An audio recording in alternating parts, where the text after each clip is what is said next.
Bueno, buenas tardes a todos. Rubén, ¿nos pones los logos centrales, por favor?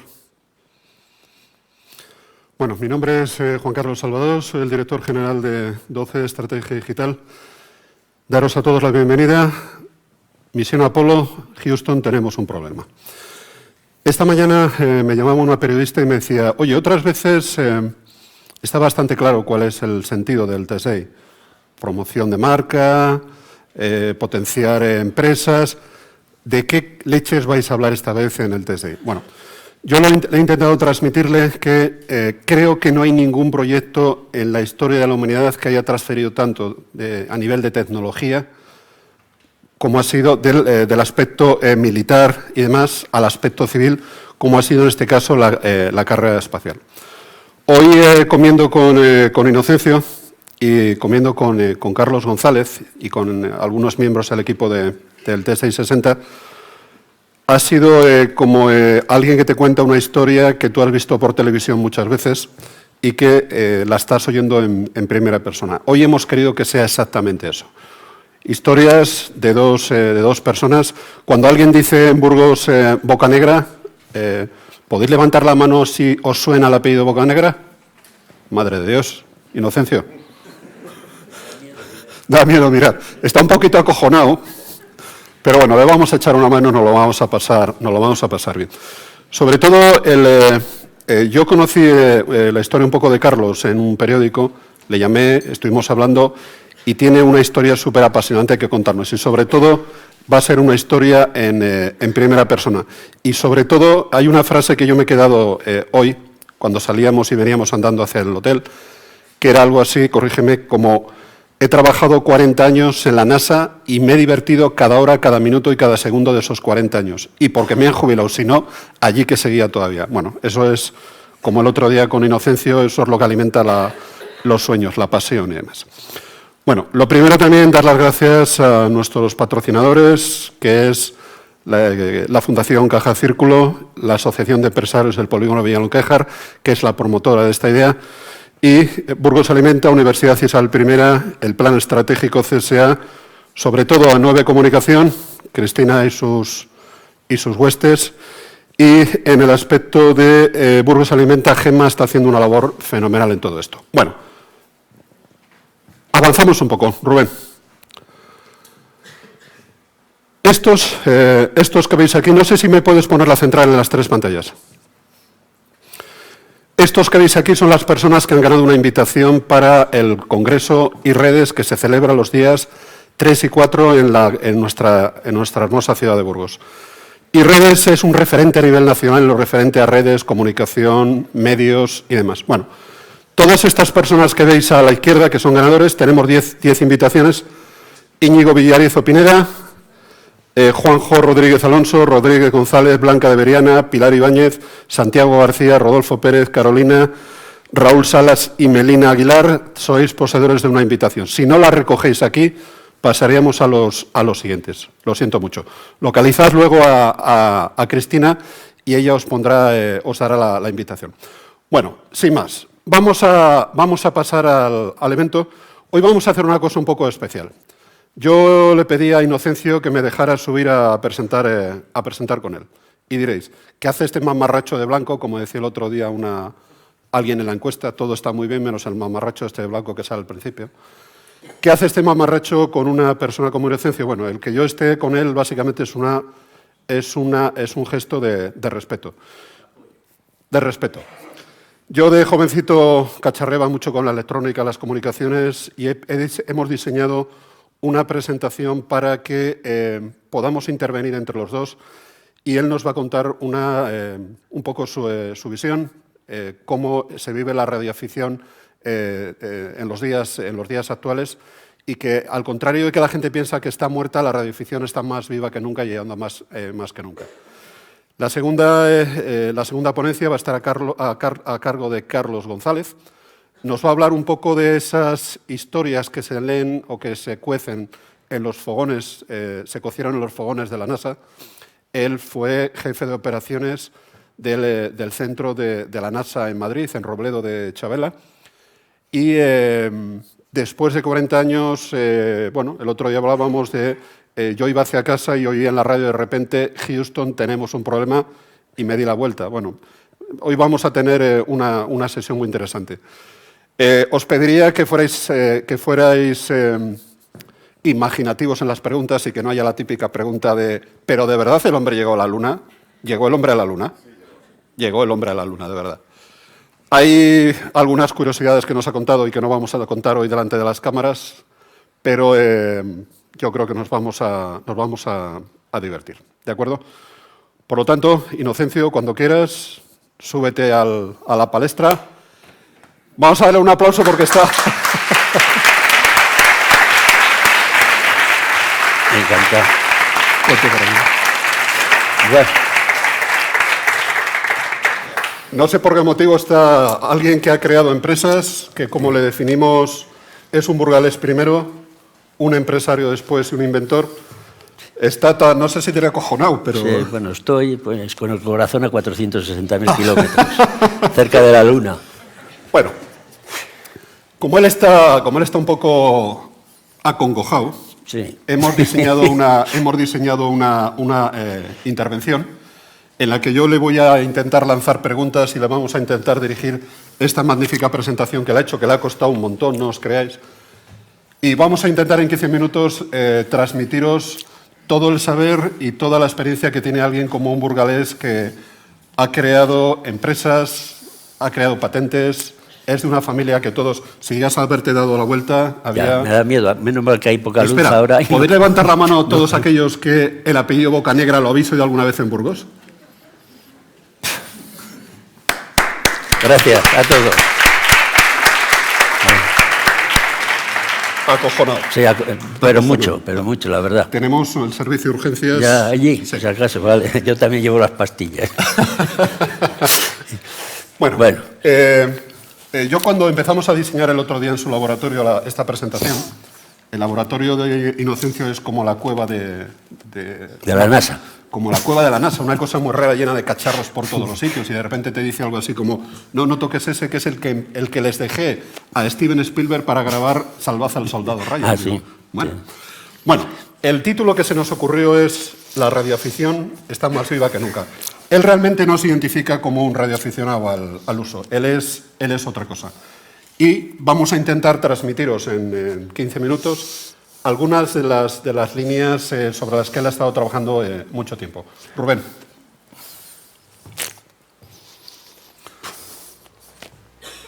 La pregunta, ¿pero los radioaficionados todavía existen? Sí, sí. Hay muchos. Hace 10 años más o menos, pues empezó a disminuir de 50, no me mires, de 50.000, es que no estoy acostumbrado, ¿no? Y bueno, que me perdonen. Habría en España unos 50.000 y ahora somos 30.200, justos, porque en internet lo he mirado. Y la verdad que de los que se han marchado, pues han ido a las nuevas redes, internet. A estas mariconadas. Bueno, para mí sí, porque siempre a mí me molesta, la verdad. Y quiero decir que no estoy tampoco... Yo esto lo empleo como teléfono y máquina de fotos. Aunque tengo pues, también alguna cosa por ahí, pero vamos, no tengo... No eso. Y quería hablar también algo de esto, pero bueno, aquí el señor me ha dicho, no, tú te vas a adaptar a lo que te pregunte.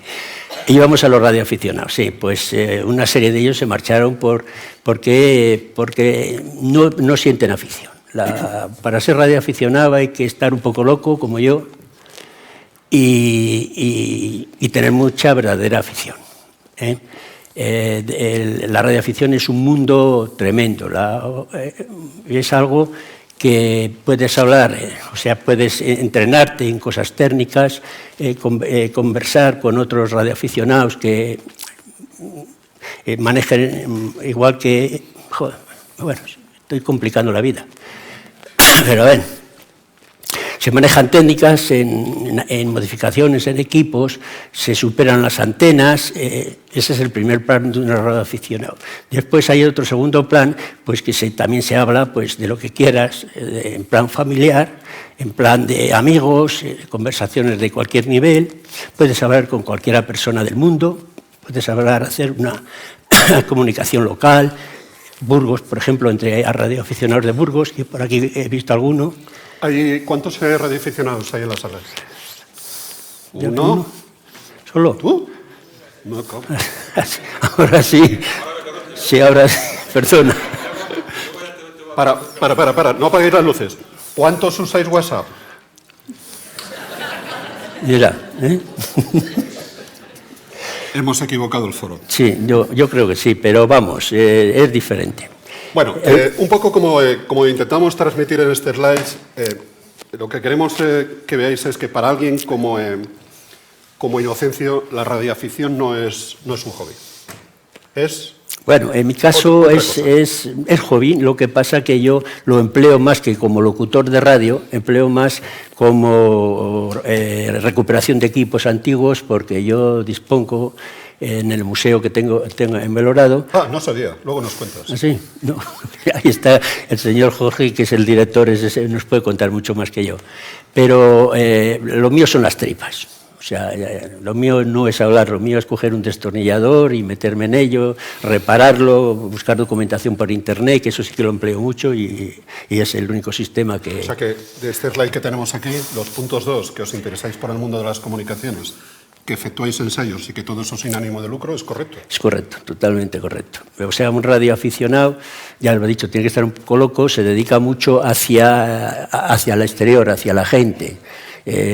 A niveles pues de tal forma que cualquier radioaficionado, si hay un problema militar, un problema de guerra o como lo queramos llamar, pues tenemos que ayudarles a ellos, nos obligan ellos, te dan un servicio de frecuencias para que las puedas vigilar. Si hay, pues, no sé, un movimiento sísmico, un terremoto y todo lo que sea, pues tenemos que colaborar porque efectivamente en esos sitios estos aparatos no funcionan. Ahora vamos a hablar de eso. A ver.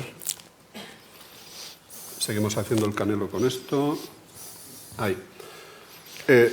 Yo, un poco por lo que veíamos el otro día, esto de la radioafición está muy bien, pero realmente surgió para resolver una necesidad. Es decir, que había gente en lugares tan distantes como Estados Unidos y Europa y que tenían que conectarse. Sí. Lo mío empezó por afición, por empezar a destruir aparatos que compraban a chatarra, y ahí empezó mi afición. Pero es verdad que muchos radioaficionados, casi me voy a incluir yo tenía un tío en Venezuela y en aquella época, pues hace casi 60 años, 50 que soy radioaficionado, ahora me darán la medalla de oro, pues también ponía esa ilusión para hablar pues mi madre con su hermano, y efectivamente, a ver, no fue el motivo principal, pero fue uno de los motivos. Eso ha habido mucho, porque mucha gente emigraba y entonces la telefonía era muy cara y era costosa y no era accesible para todo el mundo. Y entonces, pues el que se hacía radioaficionado, pues tenía la posibilidad de hablar con ellos. También es verdad eso. Yo entiendo que lo que costaba en su momento... Pásame la siguiente, Rubén. Lo que costaba en su momento una serie de conferencias con Venezuela, por ejemplo, era casi el equivalente a lo que te podía costar un equipo sencillo. Sí, igual tanto no, pero vamos. Bueno, eso y algo que robaras por ahí. No, sí, quiero decir que efectivamente, o sea, era casi imposible, porque los sistemas que había estoy hablando en aquella época, pues, a ver, no disponían de teléfono, tenían que ir a una centralita, solicitar la llamada, pues igual dependía de 2 o 3 horas y los costes efectivamente eran caros. Yo, cuando tenía 18 años, me hice un equipo que era un kit americano, que me lo trajo mi tío de los Estados Unidos, y le monté, pero entonces un equipo de aquellos, pues puedo decir que estábamos hablando en aquella época de 6 o 7.000 pesetas. Hace 60 años era dinero. Del año 40 a 50. Era mucho dinero. Bueno, los 50 del 58 o así. A todos recordaréis, por ejemplo, lo que ocurrió en Estados Unidos con el Katrina. Sí. Todos confiamos. Luego vamos a escuchar 1 minuto 3 segundos de una comunicación, creo que es en Chile, cuando hubo el año pasado un terremoto en Chile, donde al final hay alguien que dice: no funciona absolutamente nada, excepto WhatsApp. Tócate las pelotas, pero bueno. Bueno, de repente llega el Katrina y se lleva por delante diques, inunda infraestructuras y de repente ocurre una cosa que nadie espera, que coja a alguien su smartphone y que de repente no funcione. No funcione. Y en las primeras horas todo es caos. Claro. ¿Alguien ha optado alguna vez por coger el teléfono y tenerle apagado un día entero? No. Bueno, el señor del pez del San Lorenzo que ha venido de Japón y vuelve un poco tonto, pero bueno. A lo que vamos es, de repente las primeras horas no funciona absolutamente nada, hay caos y ahí intervienen los radioaficionados. Pues sí. A ver si me sale bien la cosa. Vamos a ver, es un problema porque en esos momentos se monta un ruido tremendo. Entonces se va a buscar a los radioaficionados para ponerse en contactos pues entre la familia, porque son los únicos medios que funcionan. Hoy en los equipos de telefonía que existen son nanoelectrónica, es un aparato que lógicamente a cualquier tipo de... Primero, el alcance de un aparato de estos no tiene más que, en principio, 5 kilómetros. Y ya es... Lo que pasa es que esto funciona a base de cientos de repetidores que están colocados. Y cuando marcas un número, pues lo que hace es mover repetidores hasta que le llega al teléfono. Y claro, eso si los repetidores se caen, se queda sin comunicación. Una emisora y más de componente sólido, pues eso no se destruye a no ser que lo pegas un golpe o un accidente eléctrico que lo enchufes a otra tensión.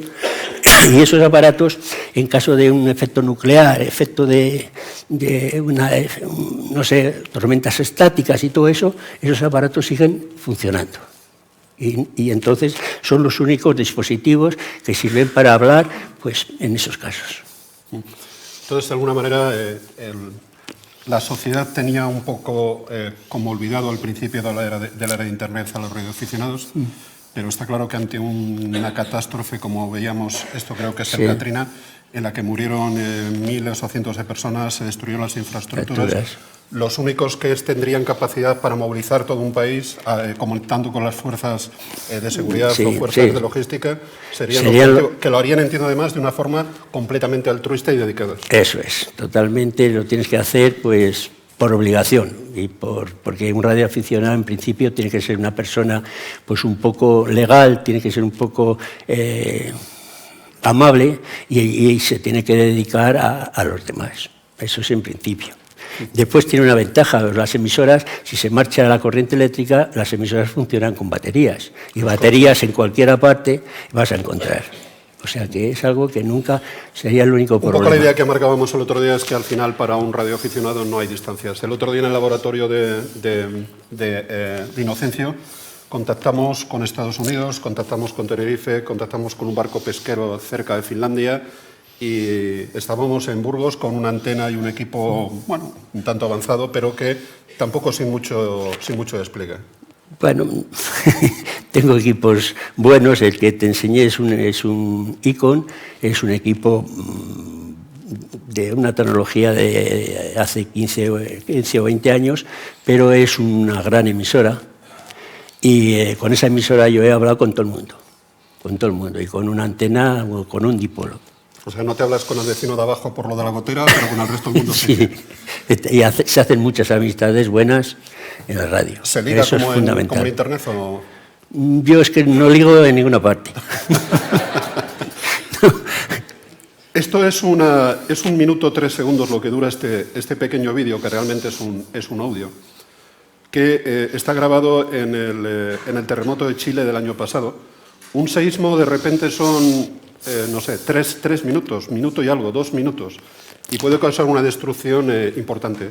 Causar una destrucción que de repente tumba células de telefonía, corta infraestructuras de fibra óptica, deja sin combustible o sin energía centros de repetición, y de repente surgen personas como esta que vais a oír, que empieza a transmitir cómo está el estado, cuántos heridos hay, cuántos muertos, dónde están las salidas. Esto incluso te diría que apagaras la luz del escenario antes. Imaginaros que estáis en mitad de un terremoto, que ha pasado un terremoto y estáis en Chile. Dale.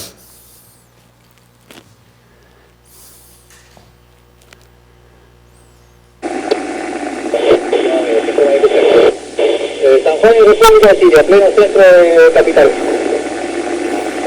Mucho pánico en población, pero sin ningún tipo de daño sustancial a la población.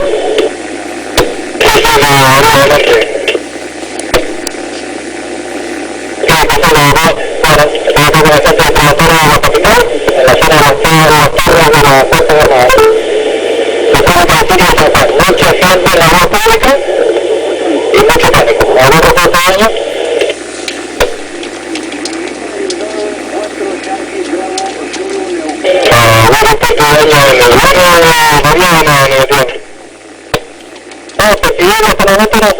Hasta el momento no, nada más que la zona que está trabajando la gente capital que tiene calculada las personas que tiene. Hola, estoy comunico.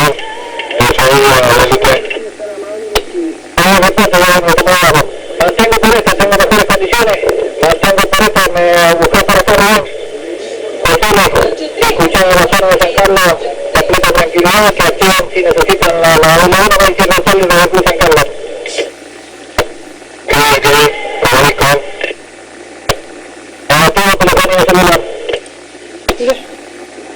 La Noelia.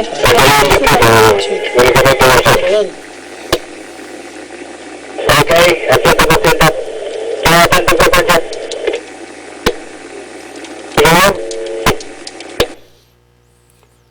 Telefonía no ok, solo funciona de WhatsApp. Bueno, imaginaros miles o cientos de personas que están en sus casas y están transmitiendo de emisora a emisora, contactando con vecinos, saliendo a las calles a decir hay que evacuar por un determinado lugar, o ya está la telefonía, o no uséis el agua que está contaminada con gasoil o con similares. La verdad es que a mí me parece una acción interesante. No sé si te ha tocado alguna vez. Sí, yo he tenido 3 casos. Vamos a contar uno. Cuando la guerra de las Malvinas, pues estaba aquí la madre y la hija en casa de una hermana, y este era un piloto de las fuerzas aéreas argentinas, y la madre pues ya llevaba 15 días o 20 días sin saber nada con el hijo. Y entonces el hijo le dijo a la madre: mira, si no nos podemos comunicar, mira a ver si puedes localizar en España un radioaficionado, y yo por las noches, o sea, a unas horas determinadas, pues saldré a escuchar y que me llamen a este indicativo, ¿no? Y entonces, pues alguien le informaría de mí. Llamó a casa por el teléfono, habló con mi mujer y le dijo, pues, a ver si nos podía hacer el favor su marido, porque tengo estas circunstancias, no puedo hablar con el hijo por teléfono y no me encuentro o sea, no estoy bien. Entonces era difícil, eso ya hace algunos años. ¿No había Skype? Entonces no había nada de eso. Había los teléfonos de cuerda. Uh-huh. Y entonces, pues, el primer día por la noche quedamos a una hora, no sé si eran las 12 de la noche o así, con su hija y la hermana. Y el primer día no logramos hacer nada, y el segundo apareció llamando él a España, y ya entonces yo hablé con él y ya se lo pasé a su madre. Pues me agarró el micrófono, no había cambio. Solo era hablar con el hijo como que estaría vis a vis. Una madre es una madre. Es una madre, es una madre. Son cosas, cosas que, bueno, hacía llorar. O sea, hacía llorar. Bueno, hay otros, pero... Bueno, vamos a hablar de algunas de las contribuciones. Ya vamos a ir acabando, nos hemos pasado de tiempo. Fíjate que decías tú que se te iba a hacer largo. Sí, se me está haciendo.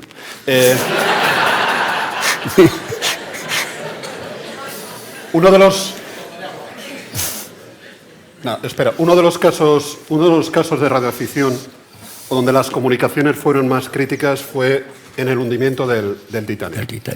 Bueno, todos habéis oído hablar del famoso SOS, que es Save Our Soul, salvad nuestras almas. Y esto es una transmisión de cómo sonaría el... Apagad las luces, porfa.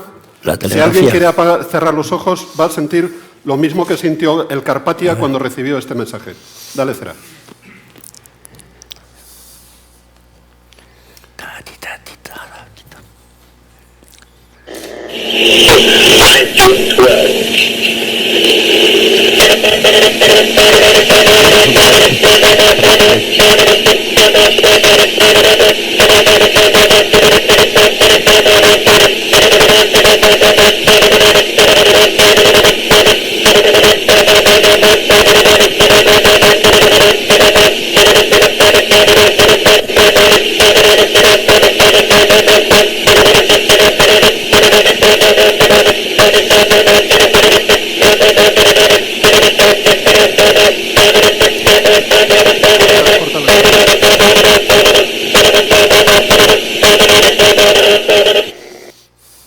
Bueno, esto es lo que recibió el operador de radio del Carpathia desde la sala Marconi del barco RMS Titanic 2 horas después de chocar con el iceberg.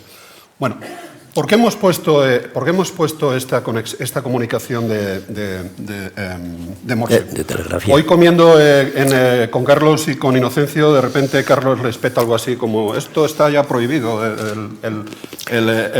¿cómo se llama? El Morse Sí, desde el hace... Morse. Y Sí. Inocencio se la tiró a la yugular directo. ¡Ah! Que va a estar prohibido. Bueno, pásame la siguiente slide. Bueno, lo que queremos transmitiros es que a día de hoy hay una auténtica pasión por el Morse. Aunque no os lo creáis, hay escuelas y hay gente que da clases de Morse. Sí, el sí. Morse se sigue utilizando. El Morse sería la única situación, en una situación catastrófica, incluso en la que las emisoras de radio tendrían incluso problemas, en las que de una forma muy automática... Miraros, esta niña tiene 2 años. Ponme el vídeo de la izquierda, Rubén, por favor. El de la izquierda, esa izquierda. 2 años.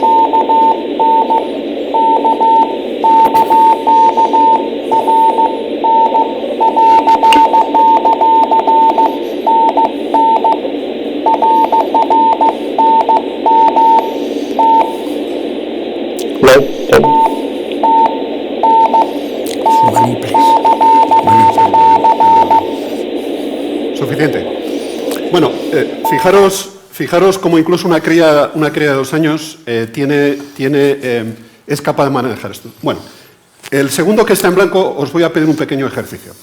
Vamos a apagar todas las luces, todas, completamente oscuras, y os voy a pedir que cerréis los ojos.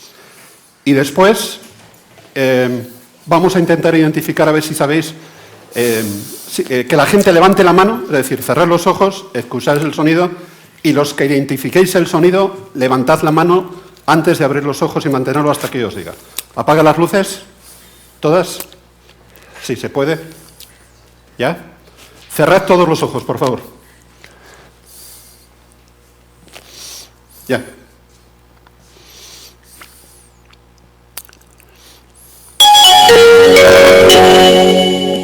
¿Cuántos habéis identificado el sonido? Hay gente de más de 40 años, muchos en la sala.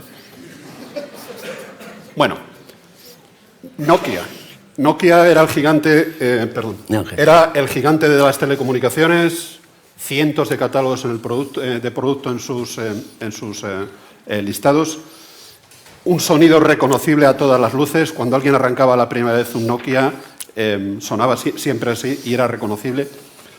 Bueno, pues Nokia, en los mensajes, en los tonos de móvil, había un mensaje oculto. Os vamos a poner un pequeño vídeo de YouTube que cayó el otro día en mis manos y fijaros qué curioso. ¿Os acordáis un tono que se llamaba Ascend, que iba cada vez tocando más las narices y subiendo el volumen? Fijaros lo que ocurre. Quita la luz del escenario, por fin. La calidad de imagen es un poquillo mala, ¿eh? Bueno, como las comunicaciones. Ahora.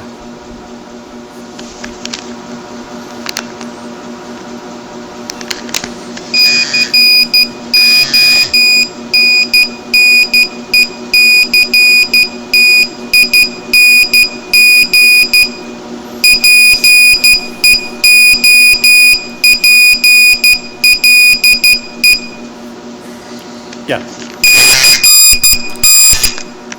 Bueno, Connecting People en Morse. Hay muchos ejemplos de estos, de compañías de telefonía que en sus productos utilizaban tonos en los cuales, a través de Morse, cada vez que en un Nokia recibíamos un SMS, todas las veces, el tono por defecto que salía eran las letras SMS en código Morse. Parece una tontería, pero esto es una auténtica pasión que llega hasta límites como este. Bueno, vamos a ir terminando porque te veo que estás muy... Ya ¿Nos quedamos un cuarto de hora más? No. Yo si hay que hablar de ciencia hablo, pero de política, o sea... Imagínate que solamente Víctor ha levantado la mano como radioaficionado. Está claro, por lo tarao que yo le veo que está siempre, está claro que tiene que ser radioaficionado. Imagínate que de repente te abordan ahí fuera y te dicen, oye, ¿qué necesitamos para ser radioaficionado? Sí, en minuto y medio. Pues mira, primero, ser una persona normal, un poco chalada, como he dicho. Puede ser una persona que tenga un certificado de buena conducta, que se exige, que sea mayor de 18 años. De penales. De penales. Exactamente, no, de buena conducta, de penales. Y después, pues, se tiene que hacer un examen en correos, en radiotelecomunicaciones, y le preguntan, pues, de unas bases de electricidad, de electrónica, de lo que es una radio, de lo que es un transmisor, de lo que es una antena, y después le preguntan, tiene que hacer un examen telegráfico, que tiene que dar 13 palabras de 5 letras. Si apruebas eso, pues hay tres tipos de categorías, la Eco Charlie, Eco Bravo y Eco Alfa. La Eco Alfa es la del verdadero radioaficionado, el auténtico, el que puede hablar con todo el mundo. Y no sé qué más. O sea, ¿qué es la QSL? Pues QSL es una tarjeta. Si yo hablo, por ejemplo, con los Estados Unidos o con un radioaficionado de cualquier parte, es una tarjeta que te tiene que devolver físicamente por correos, poniendo la hora del contacto, la señal con que llegabas, la frecuencia que estabas trabajando, y es eso. Es una confirmación de haber efectuado un contacto con otro radioaficionado.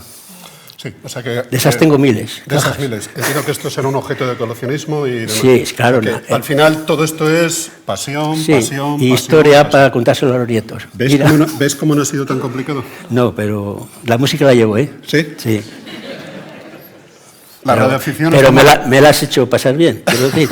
La radioafición, como veis, está más viva que nunca. Burgalés, empresario, inventor. Muchas gracias, Inocencio.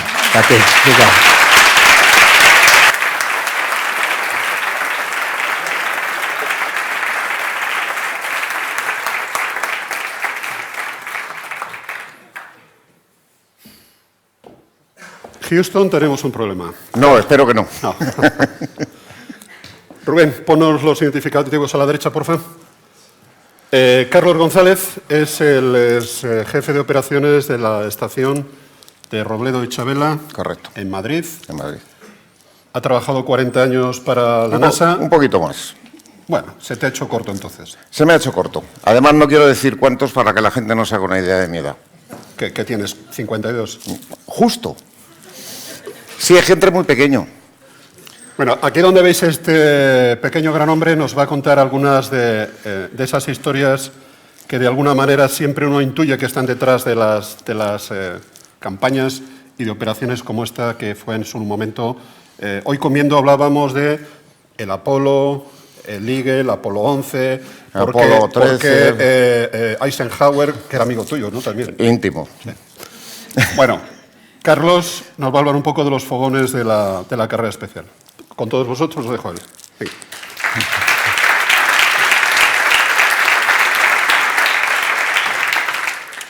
Pues buenas tardes, es un placer estar con todos vosotros. Cuando Juan Carlos habló conmigo la primera vez, me dijo: mira, tenemos un foro muy bonito en donde tú puedes contar un poco tus experiencias profesionales a nivel humano y tal. Digo, bueno, pues muy fácil. O sea, yo recuerdo mis 43 años segundo a segundo. Y me dice después, tienes 45 minutos. Digo, o sea, que tengo que resumir un año de mis experiencias cada minuto. Digo, pues eso va a ser un poquito complicado. Entonces, yo había preparado previamente 657 slides para contaros un poco mi vida profesional. Así que lo tuve que reducir un poquito. De todas formas, voy a contaros un poco cómo empezó este tema y luego una de las experiencias que viví, que para mí fue la más impactante de alguna manera, porque fue cuando el hombre puso el pie en la Luna. Así empieza la carrera espacial, la cooperación española a la carrera espacial. En el año 64, en Robledo de Chavela, se construye una antena de 26 metros y ahí tenéis una fotografía de un periódico de la época que dice que espía de satélites. Además, no sé si alguno de vosotros, sois todos muy jóvenes, ninguno de vosotros ha conocido la Riva probablemente.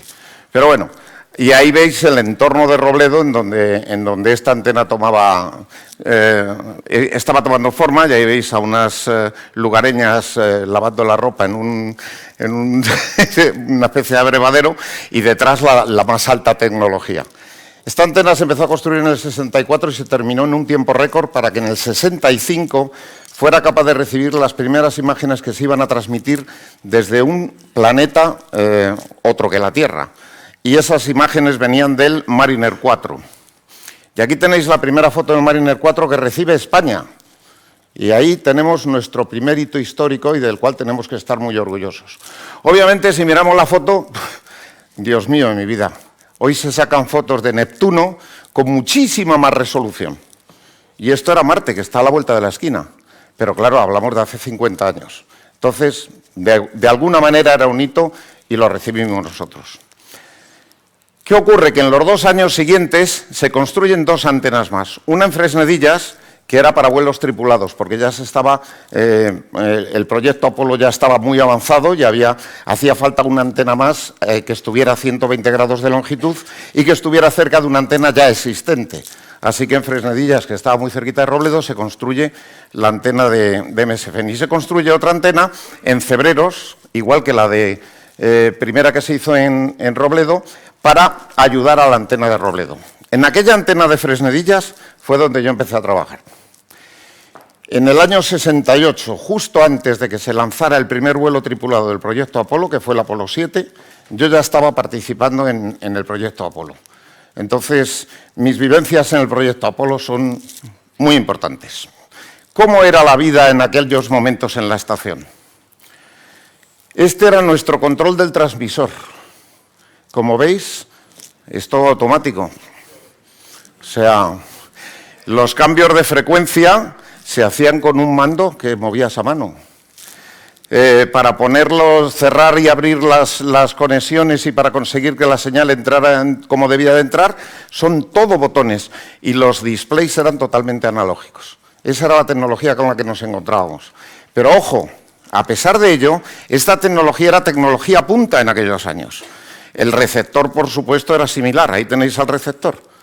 ¿Qué ocurre? Pues que cuando había que trabajar con el proyecto Apolo, tenías que estar muy atento a que la señal que enviabas de tu transmisor era la correcta y que siempre había que andar retocando a mano, y que la señal que recibías en tu receptor era la correcta y que también había que andar retocando siempre a mano. O sea que era un trabajo complicadillo. Esta es algo adicional, es un pseudo radar, es el panel de control que utilizábamos para averiguar la distancia a la que se encontraba la nave. Esto ya en sí era algo muy novedoso y difícil de entender, pero es que además era un entorno de trabajo muy peculiar. Los señores que estaban trabajando en la estación eran americanos que venían pues, de la Navy, de la Fuerza Aérea, eran especialistas, venían con un sueldazo impresionante, porque además el cambio dólar-peseta era súper favorable a ellos, y además de que venían con ese sueldazo, venían con dietas, podían ir a comprar al economato de la base aérea de Torrejón y compraban sin impuestos, les salía todo baratísimo, les hacían la mudanza de Estados Unidos a España totalmente gratis, es decir, se traían sus coches en barcos y todo totalmente gratuito. Y tenían en las inmediaciones de Madrid pues las mejores casas, los mejores chalés, o sea, vivían increíble. Sus hijos iban a los mejores colegios. Yo tenía una amiga, y esto es una anécdota que... tenía una amiga que cuando iba al carnicero al principio decía, de esa carne de ahí quiero 2 kilos. Esa carne que señalaba era solomillo de ternera de primera A. Bueno, el carnicero cogía aquello, cortaba 2 kilos y ahora me los pica. Dice, ¿cómo? Que le pique solomillo de ternera de primera A. Dice, es que voy a hacer hamburguesas. Entonces, hasta ese nivel llegaban en el dinero que tenía esta gente. Ahora llego yo y entro en la estación. Señores, aquí llega el españolito de turno técnico, tenéis que enseñarme esto que tengo que aprender. Y claro, los americanos decían, a ver, un momentito. Si yo a este le enseño lo que yo sé, cuando sepa lo que yo sé, yo me voy. Y yo no quiero irme. ¿Os hacéis una idea de cómo fue el aprendizaje de los técnicos españoles, no? Un pelín dificultoso, un pelín. Pero es que además había un curso en Estados Unidos al que íbamos los españoles y que nos decían antes de salir, saca el número 1, porque si no sacas el número 1, no vuelvas. O sea, que era muy cómodo, muy agradable. Incidiendo un poco más en el equipo este, os enseño un poco el equipo porque era un equipo, insisto, muy novedoso. Fijaros que toda la zona del equipo estaba aquí a la derecha, en estos bastidores. Los bastidores se extraían para poder acceder a los módulos, y aquí tenéis un bastidor con los módulos al aire. Los módulos estaban pintados en oro para que fueran totalmente herméticos a perturbaciones de radiofrecuencia exteriores, y allí al fondo están las consolas donde nosotros trabajábamos. ¿Y cómo trabajamos? Pues así. En cada consola había una persona y cada persona se ocupaba de un equipo especial. En la estación, todas las comunicaciones que había entre astronautas y Houston pasaban obviamente por la estación y nosotros las escuchábamos. Es decir, que todo lo que hablaban los astronautas lo oíamos, todo lo que decía Houston lo oíamos. Y siempre estábamos al tanto de todo lo que sucedía, excepto cuando pedían que se hiciera una transmisión privada. Por ejemplo, un astronauta quería hablar con su mujer o un astronauta quería hablar con el médico porque tenía un poco de malestar físico y entonces pedían que esa conversación fuera privada y nosotros obviamente inhibíamos todos los audios para no oír lo que decían. Bueno, casi todos los audios para no oír lo que decían. Bueno, los poníamos muy bajito para que se notara poco. A ver, es que somos españoles, joder, no, eso es algo que no se puede evitar. Entonces hemos oído cosas sorprendentes. Bueno, pues en ese ambiente participo en el Apolo 7. El Apolo 8, que además, dada el oportunismo americano, lo lanzan en Navidad para que esté dando vueltas a la Luna en Navidad, para que el interés de la gente fuera muy importante. Luego el 9, que se quedó en órbita a la Tierra, y luego el 10, que el 10 fue un ensayo con vestuario de lo que iba a ser el Apolo 11, que iban a poner los pies en la Luna. ¿Y qué significa ensayo con vestuario? Pues que fueron a la Luna, separaron el módulo de mando del módulo lunar, iniciaron la maniobra de aterrizaje y a 10 kilómetros de la superficie abortaron la maniobra y volvieron a subir. Y claro, yo pienso, joder, si yo español, si yo voy pilotando esa nave y a los 10 kilómetros de la superficie de la Luna, que la estoy viendo ahí, me dicen aborta, digo, sí, va a abortar quien yo te diga. Pero es que en NASA no eran tontos y se supusieron que si les dejaban iban a aterrizar. ¿Qué hicieron? Pusieron menos combustible de la cuenta y ya está. Muy simple. Y llegó un momento en que dijeron, tíos, tenéis que abortar la misión porque no hay combustible. Y tuvieron que volver para arriba. Pero estoy convencido de que aquellos astronautas del Apolo 10 se quedaron con la miel en los labios. Y llegó el Apolo 11. El Apolo 11, insisto, pues fue un hecho muy importante y creo que ese y el del Apolo 13 marcaron un poco lo que iba a ser mi vida profesional, porque mis intenciones eran de estar en la estación un par de años o 3 y luego ir a buscar otro trabajo. Yo era muy joven, tenía muchas ambiciones y muchos proyectos. Y yo creo que a partir del Apolo 11 empecé a pensar, no, a mí lo que me gusta es esto. Y después de 43 años no ha habido un solo segundo de tiempo en que no haya estado a gusto. Pues aquí tenéis a los protagonistas del Apolo 11. Ya estaban seleccionados Neil Armstrong, Michael Collins y Buzz Aldrin. Fijaros qué cosa más curiosa. El señor que está en el centro, que es Michael Collins, tiene cara como de... ¿cómo lo llamaría? De lo que le pasa a alguien cuando come mucho arroz. Por poner un ejemplo, o sea... Pero en el fondo es entendible. Michael Collins sabía que iba a la Luna en el vuelo en que iban a aterrizar en la Luna y él se iba a quedar dando vueltas alrededor de la Luna mientras que sus otros dos compañeros bajaban y ponían el pie en el satélite. fin, yo no sé, si yo soy Michael Collins, a lo mejor el día anterior al lanzamiento me pongo enfermo y no voy. No, lo digo en serio, o sea, lo tuvo que pasar fatal el pobre chaval. Y luego, entre los otros dos, hubo mucha polémica sobre quién salía antes y quién salía después. Parecía lógico que, a fin de cuentas, una nave espacial es una nave, es un barco. Y parecía lógico que el último en abandonar el barco sea el comandante, salvo en los casos de algunos barcos italianos en que ocurren otras cosas. Pero aquí se suponía que era así. Pero da la casualidad de que la forma en que iban colocados dentro del módulo lunar, Armstrong iba al lado de la escotilla y Aldrin a su derecha. El módulo lunar era tan sumamente pequeño, tan sumamente reducido, que no tenía ni asientos. Y el traje espacial para salir a la Luna era un armatoste increíblemente grande. En las simulaciones que hicieron, pues Aldrin golpeó controles por todas partes con las botas y tal, y al final decidieron, bueno, pues vamos a dejar que sea Armstrong el que salga, que es el que está más cerca de la escotilla, y así no rompes nada, y que Aldrin salga el segundo. Eso es lo que se dijo oficialmente. Yo tuve la suerte de hablar con Aldrin, y le pregunté, estando Aldrin en París, en una videoconferencia, y eso fue lo que me contestó. Yo no me lo creí, pero bueno, cada cual es libre de creer lo que quiera. Lo cierto es que luego todas las fotografías de la Luna, el protagonista es Aldrin. O sea que de alguna manera hubo una especie de convenio al final, el que, vale tío, tú sales el primero, pero la foto me la sacas a mí. Hasta la huella lunar es de Aldrin, y esa podía haberla hecho Armstrong, no hay ningún problema. Porque claro, decían, es que la cámara la llevaba Armstrong. Sí, claro, la llevaba Armstrong, pero la huella la podía haber hecho él, luego haberse separado y haber hecho clac. En fin, no voy a entrar en analizar esos detalles que no vienen al caso. Aquí tenéis la cuenta atrás del Apolo 11. La imagen es mala porque la distancia es muy grande. La distancia tiene que ser grande por fuerza porque la energía que desarrollaba un Saturno V en el despegue equivalía a la bomba que se lanzó sobre Hiroshima. O sea que estamos hablando de medio megatón. Y claro, bueno, ya NASA en un principio hizo un pequeño búnker para VIPs a 3 kilómetros de la zona de lanzamiento con 11 capas de cristal en donde todo estaba segurísimo y cuando el Saturno V se puso en marcha rompió el cristal. Así que NASA dijo, bueno, vamos a llevárnoslo un poco más para atrás.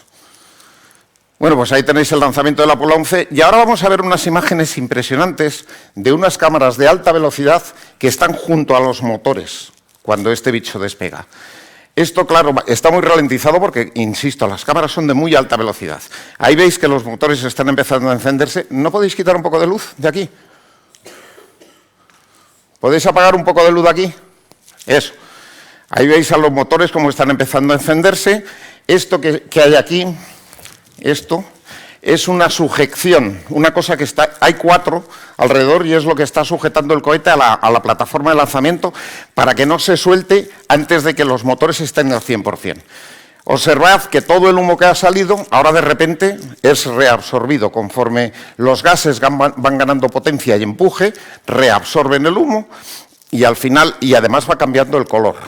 Empieza siendo un rojo vivo y como veis cada vez se va haciendo más claro, el humo prácticamente desaparece y ahora en el momento en que llegue a la cuenta de 0, porque los motores se ponen en marcha 8 segundos antes del 0, para que les dé tiempo a coger el 100% de potencia. Y en el momento en que llegue el 0 veréis cómo estos enganches se sueltan y en ese momento el Saturno levanta el vuelo, despega de la plataforma.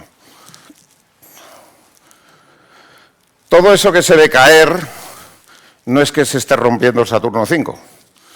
Lo que ocurre es que en Florida hay mucha humedad, de noche hace bastante frío, sobre todo en invierno, y los combustibles, ahí veis cómo se están levantando los enganches.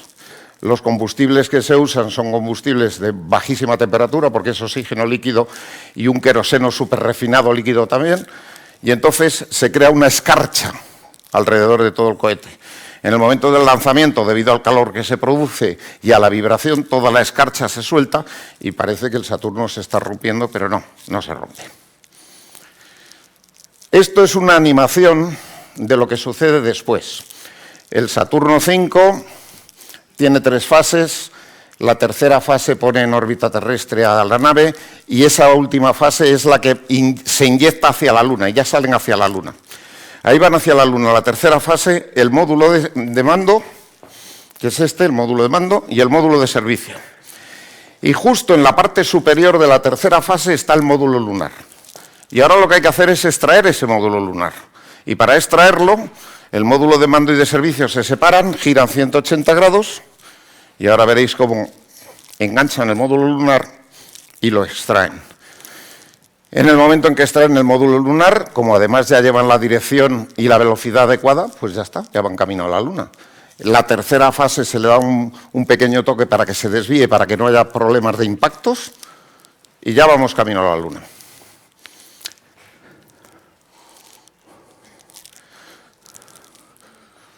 Bueno, dura un minuto más, así que dejo que lo veáis, aunque insisto que es una cosa de tipo artístico, pero bueno, por lo menos para que se entienda un poquito cómo se hacía. Esta maniobra llevaba más de 1 hora, porque además toda la maniobra es manual, ¿eh? Aquí no había nada automático. Lo único que tenían eran los radares de aproximación y de posición. Entonces el piloto, con sus radares, iba viendo cómo iba y controlaba los motorcitos laterales, esos que veis que se encienden, ¿eh? Estos de aquí, estos motorcitos que están aquí, iba controlando con eso la velocidad frontal, la velocidad lateral, para conseguir ensamblarse con el módulo lunar.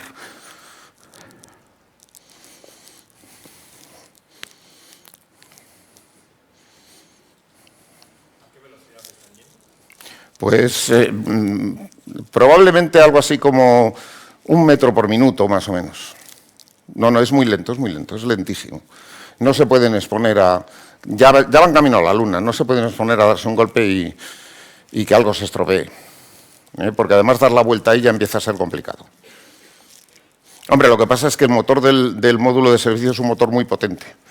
Entonces, en caso de necesidad, con ese mismo motor hubieran podido encender el motor y dar lo que se llama una maniobra de aborto de trayectoria lunar y volver a hacer la reentrada en la Tierra. Bueno, pues ya está, ya tienen el módulo lunar y ahora extraen el módulo lunar y abandonan la tercera fase. Una vez que han abandonado la tercera fase, hacen un giro y se ponen en la configuración normal del vuelo, que es esta.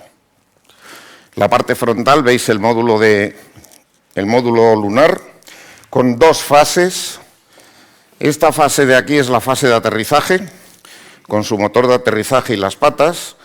Y aquí se vislumbra, este es el módulo, el habitáculo, es donde van los astronautas. Y aquí se vislumbra el motor de ascenso. Es decir, que una vez que se han posado en el suelo, para volver a despegar de la Luna, se liberan de la base, se levanta el módulo lunar solo, y luego el módulo lunar se encuentra con el módulo de mando. Y ahora tengo aquí unas fotos maravillosas. Esta foto, la primera vez que obtuvieron esta foto fue en el Apolo 8, que fue el primer Apolo que vio el amanecer terrestre, porque entraron por detrás de la Luna y vieron aparecer la Tierra. Y creo que debe ser impresionante vivir ese momento. Entonces, esto mismo obviamente lo vieron los del Apolo 10 y los del Apolo 11.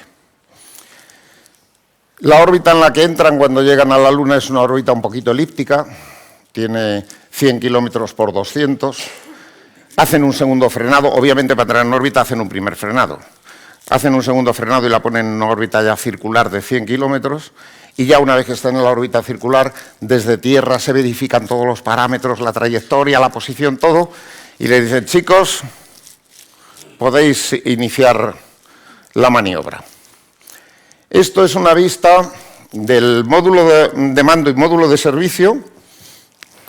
El módulo de mando es solamente este conito. Este conito que tenía 3 metros de altura por unos 3 metros de diámetro en la base y que era lo único que se recuperaba de un cohete de 112 metros de altura. Todo lo demás se perdía. La primera fase caía al océano y se perdía en el océano. La segunda hacía una reentrada en la atmósfera y se deshacía. La tercera o bien impactaba en la Luna o bien se iba a dar vueltas alrededor del Sol. O sea que el tema No me extraña que hicieran el transbordador, porque claro, cada bicho de estos les costaba una millonada largarlo. Y luego este es el módulo lunar visto desde el módulo de mando.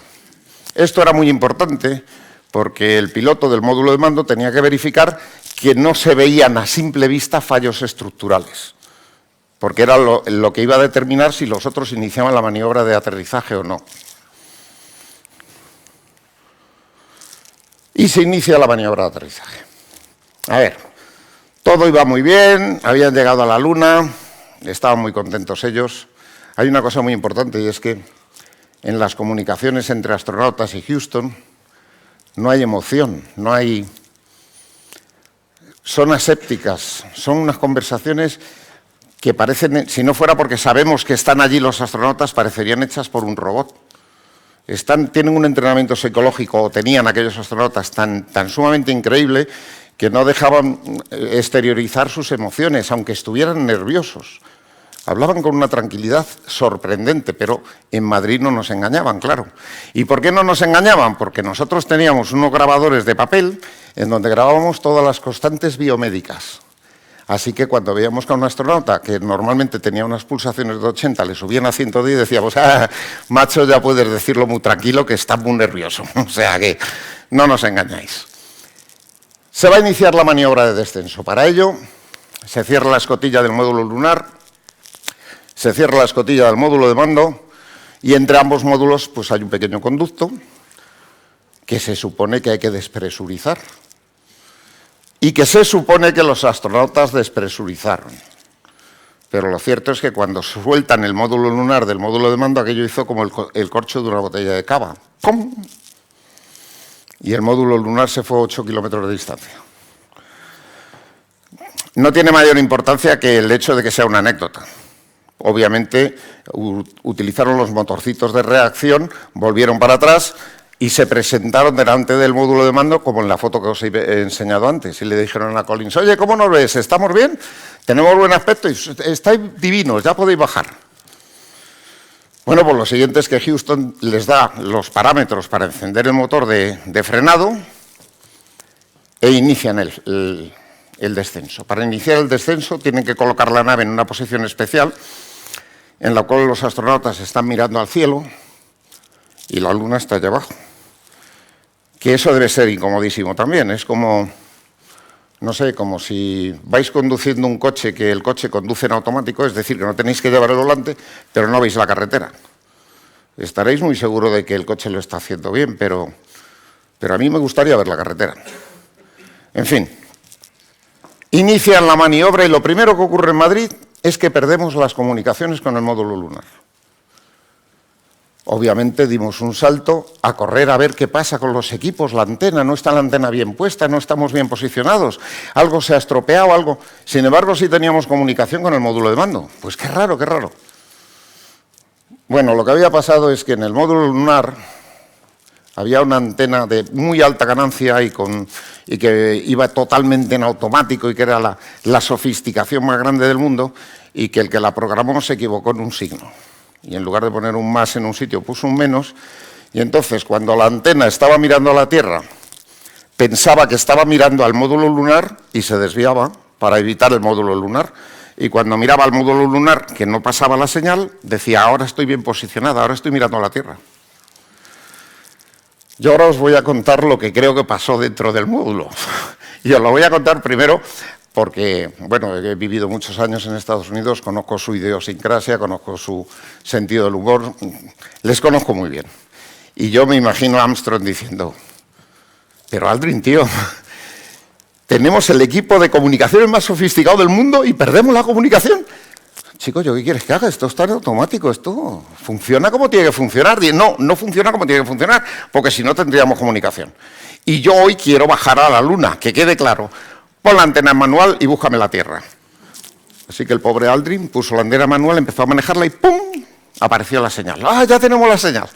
A partir de ahí las comunicaciones fueron muy malas, se oía mucho ruido y todas esas cosas, pero porque era inevitable.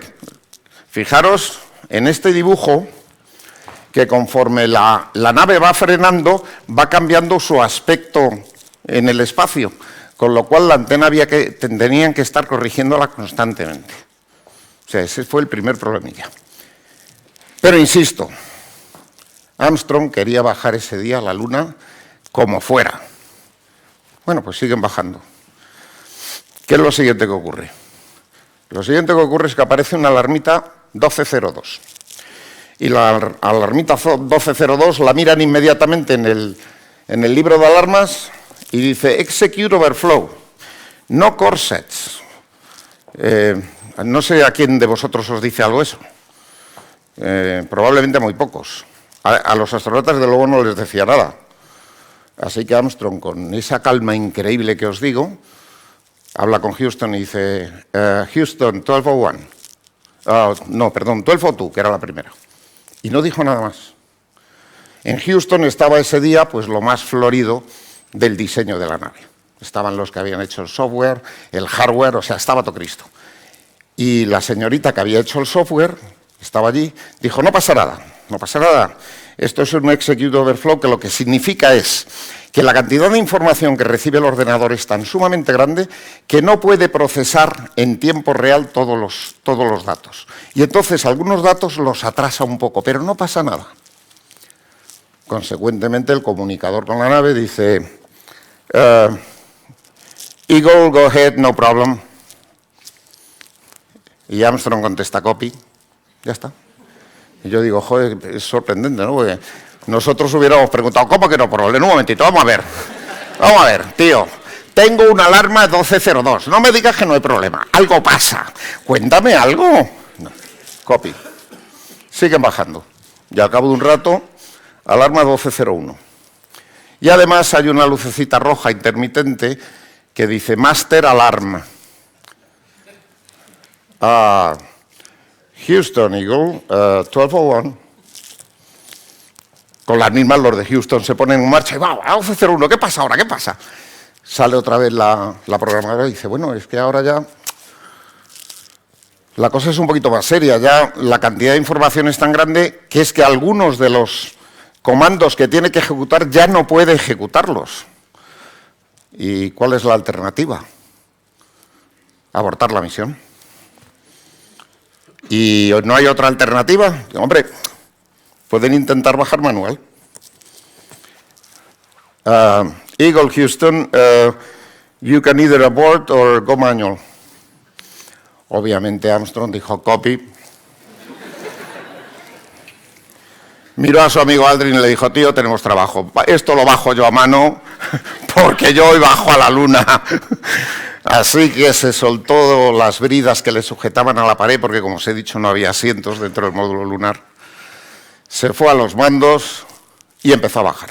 Y a partir de ese momento vivimos toda la secuencia de bajada, es increíble. Porque Aldrin le iba diciendo a Armstrong cuál era la velocidad horizontal, cuál era la velocidad de caída, cuál era todo para que Armstrong supiera lo que estaba haciendo, porque no estaba en totalmente manual, estaba en semiautomático, o sea que el ordenador hacía alguna cosa, pero nada que tuviera que ver con el aterrizaje. Esta es una ventana del módulo lunar. La ventana del módulo lunar era un prodigio de diseño y de imaginación, era increíble. Constaba de 2 cristales, cada uno de los cuales tenía unas marcas como estas que veis ahí, y que si se enfrentaba la marca del cristal interior con la del exterior, pues hacía de punto de mira, como es punto de mira de un rifle. En el suelo lunar había unas marcas geográficas preestablecidas y cartografiadas, y que cada vez que, enfrentando la marca adecuada con la marca geográfica, le daban al botón del ordenador, el ordenador decía, vais bien, no vais bien, vais adelantados o vais retrasados. Pues lo siguiente que ocurre es que el ordenador dice, vais adelantados 4 segundos. Así que eso significa que estoy pasando antes de tiempo, luego me voy a ir mucho más lejos de lo que estaba previsto. Si me voy mucho más lejos de lo que estaba previsto, con un poco de suerte me voy a un sitio que no conocemos. Armstrong. Houston, we're long 4 seconds. Copy, Eagle. Pues muy bien. Y nadie dice nada más. Pues vale. Pues Armstrong con sus mandos sigue, pum, pum, pum, pum, pum, pum. Y efectivamente, cuando ya se está acercando al suelo, muchas rocas. Un poquito para la derecha, Uy, esto está muy inclinado. Me voy un poquito para adelante. Uy, aquí también hay muchas rocas. Esta es la sala de control de Houston. Y este señor que veis aquí, de espaldas, es el director de vuelo. Y ahora os cuento un poco en qué consiste la sala de control. La sala de control estaba compuesta por todas esas consolas. En la consola 5 es donde estaba el director de vuelo y en la consola 12 el comunicador con la cápsula. Con la cápsula solo hablaba una persona, nadie más. Imaginaros el guirigay que había ahí en ese momento, con los problemas que estaban teniendo, y ahí, claro, en cada consola de estas estaban los de navegación, los de control de encendido, los de empuje, los de motores, los de presión, y cada uno diciendo cosas, todos a la vez. Y el director era el que, de alguna manera, hacía confluir toda aquella información y le decía al comunicador, diles tal cosa o diles tal otra. Entonces, de todo el guirigay que había ahí no se oía nada. Y ahí está el comunicador, que era el Capcom, Capsule Communicator, y esa es la consola del director de vuelo. Esas consolas de 1 a la 4 eran para VIPs, gente, el director de NASA, había generales o almirantes de la Navy y cosas de esas. Bueno, pues el Capcom, el que hablaba con ellos aquel día, era Charlie Duke, que fue luego el piloto del módulo lunar en el Apolo 16. Y como Armstrong seguía yéndose para adelante y para atrás y tal, en un momento dado este señor dice, 30 seconds. A nosotros nos pilló un poco de sorpresa, porque nosotros no sabíamos exactamente qué significaba. Luego nos enteramos. Quería decir, os quedan 30 segundos de combustible. Y Armstrong aún no había encontrado el sitio. Insisto, Armstrong aquel día bajaba a la Luna, pasara lo que pasara. Bueno, yo en su lugar también hubiera hecho lo mismo. O sea, imaginaros que Armstrong estaba ya a 50 metros del suelo lunar, aunque le quedaran 30 segundos de combustible. Y por la cabeza se te pasa inmediatamente, bajo y muero como un héroe, o aborto la misión, vuelvo a Estados Unidos y que cuando vaya por la calle digan, mira, ahí va el pringao este que no fue capaz de posarse en la Luna. O sea, yo entiendo que Armstrong aquel día quería bajar y es obvio que bajó. Al final encontró un sitio que le pareció más o menos razonable y posó la nave. Cuando posó la nave quedaban 17 segundos de combustible nada más. O sea que lo tuvieron muy ajustadito, muy ajustadito. Y luego hay la frase esa famosa que todos conocéis de Houston, aquí el mar de la tranquilidad, el águila ha aterrizado. Pero antes de eso hay una cantidad de conversaciones muy grandes que nosotros oíamos y que no oía nadie más, lógicamente, entre Aldrin y Armstrong, porque tenían que apagar motores, cambiar switches de posición, cambiar conmutadores, o sea, hay una serie de cosas que hay que hacer cuando la nave se ha posado, antes de decir, bueno, ya está todo hecho, Houston, ya hemos aterrizado. ¿Vale? Al final, como digo, se posan en la Luna, dicen lo de que, oye, que sí, que aquí mar de la tranquilidad, que hemos aterrizado, que todo muy bien hoy, qué bonito. Dice, bueno, y ahora vamos a salir. Le dice, no, ahora no vais a salir. Ahora lo que tenéis que hacer es dormir un poco según el plan de vuelo. Entonces, a ver, un viaje de 400.000 kilómetros. Una bajada con algún problemilla. No es que hubiera habido muchos, pero alguno había habido. Nos hemos conseguido posar en la Luna. Y ahora me dices tú a mí que tengo que dormir. Dice, mira, Houston, lo que vamos a hacer es sacar unas cuantas fotos a nuestro entorno y nos vamos a ir poniendo el traje lunar. Ah, pues muy bien, pues ir poniendo el traje lunar y sacar fotos. ¿Por qué querían que durmieran? No es que quisieran que durmieran, lo que querían era que no salieran en ese momento. Porque los Estados Unidos es un territorio muy grande. Me parece que hay 9 usos horarios, incluyendo Hawái. La forma de televisar a todos los Estados Unidos a una hora razonable la puesta del pie en la Luna de Armstrong era esperarse a una hora específica. y en ese momento estábamos nosotros todavía, era España la que estaba siguiendo la nave. En Estados Unidos había sitios en donde eran altas horas de la madrugada. Así que tuvieron que esperarse. Y se pusieron el traje lunar. El traje lunar era un mamotreto que tardaba en ponerse entre 2 y 2 horas y media. Así que esta gente además se lo puso con mucha tranquilidad porque qué prisa había si no les iban a dejar salir antes. Al final consiguen adelantar la salida 5 minutitos, 10 minutitos y dicen, bueno, venga, ya podéis salir, ya podéis salir. Ya Armstrong dice, por fin. Despresurizan la nave, abren la escotilla y Armstrong, que era el que estaba al lado de la escotilla, pone los pies para adelante porque había una plataforma y se salía con los pies para adelante. Empieza a salir y clink. Dice, ¿cómo que clink? A ver, ¿estoy tropezando en algo? A ver si yo voy bien, ¿no? A ver. Clink. Pues sí, tropiezo en algo. Joder, si yo esto en el simulador lo he hecho 300 veces y nunca he tropezado en nada. Pues fijaros qué curioso. En ese momento en Madrid vimos cómo las pulsaciones de Armstrong llegaban a 154. Nunca habían llegado tan alto.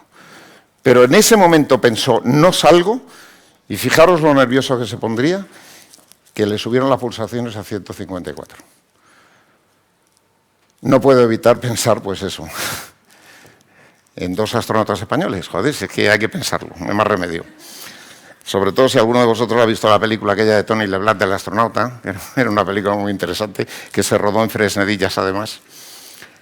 Y yo me imaginaba al Tony Leblanc con su traje de la SANA, porque ellos eran de la SANA, no de la NASA, yendo a salir y que haga clank.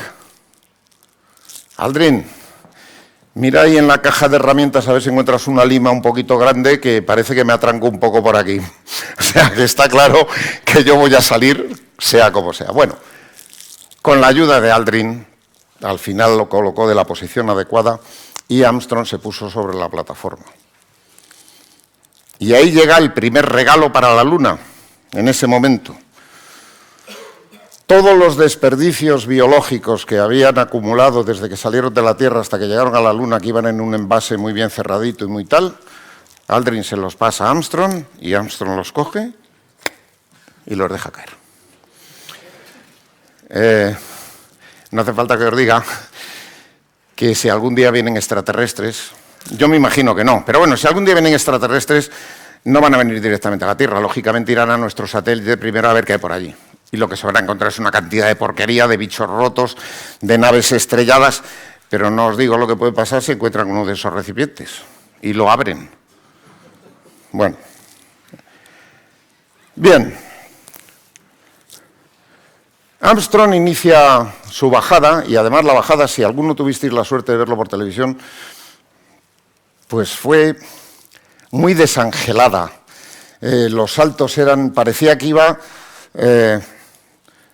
pues como cuando aparcas de oído, o sea, voy a ver si acierto en el escalón siguiente, y efectivamente era así, porque llevaba una cámara aquí delante, su cuello no podía girar y no veía los escalones, entonces iba dando saltos escalón a escalón, hasta que llega al último escalón y pone el pie en la Luna.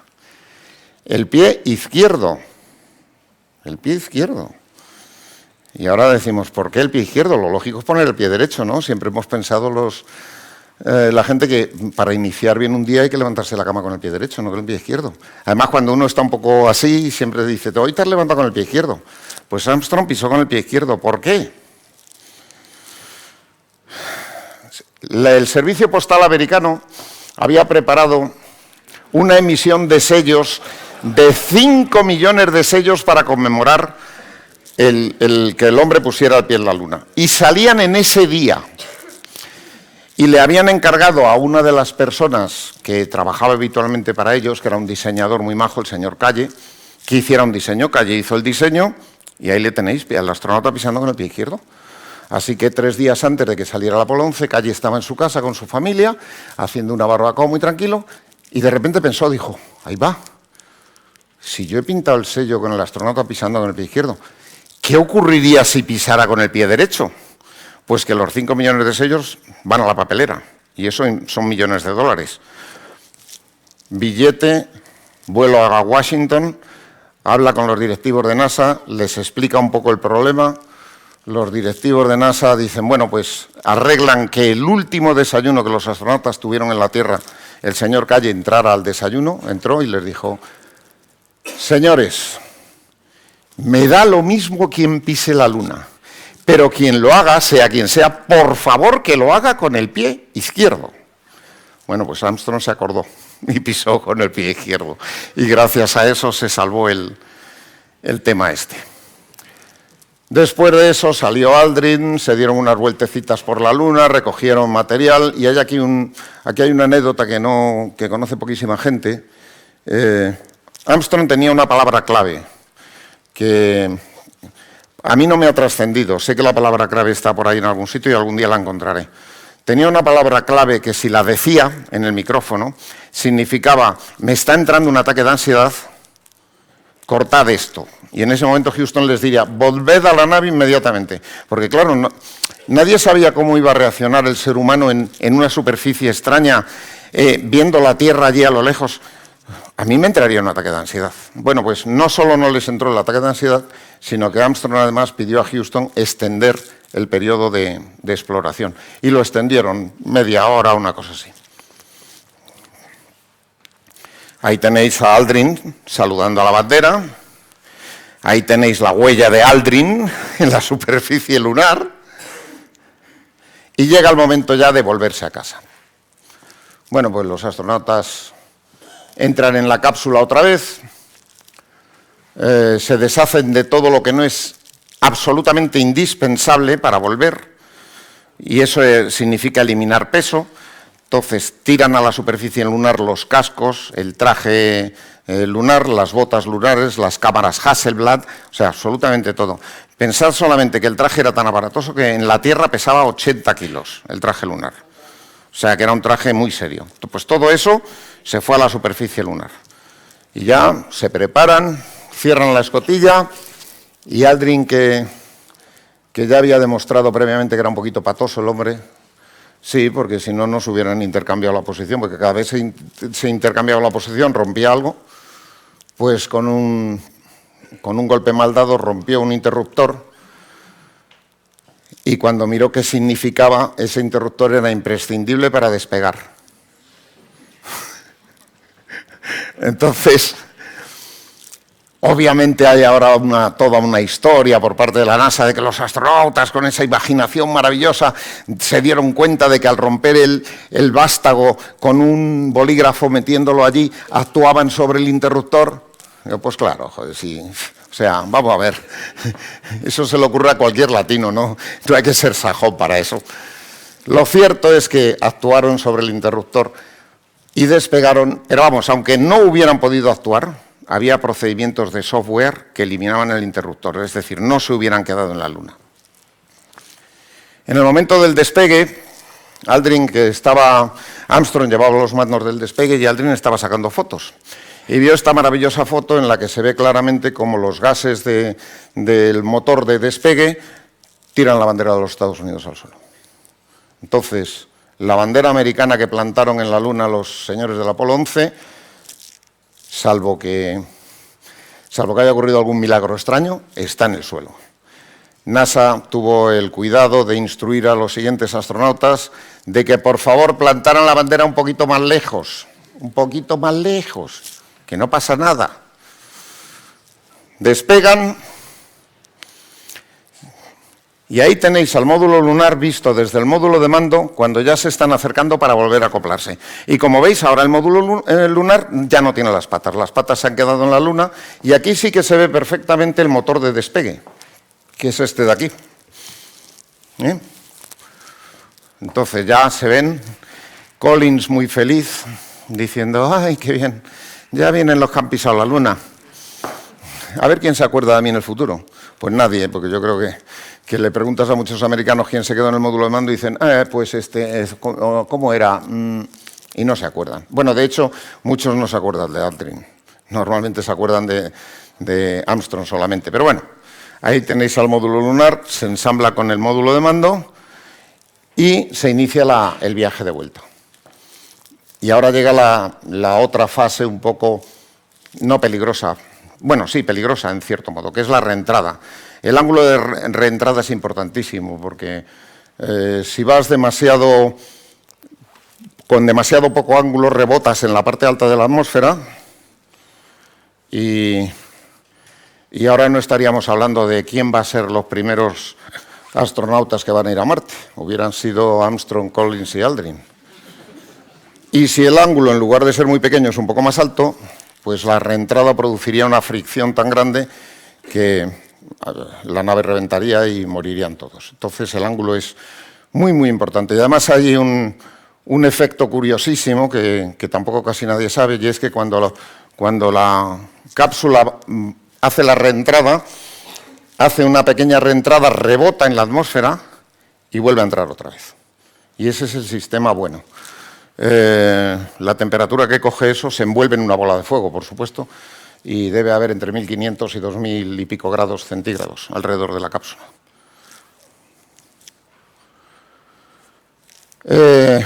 A 10 kilómetros de altura se abren unos pequeños paracaídas para estabilizar la nave, porque claro, la nave lleva una trayectoria paraboloide.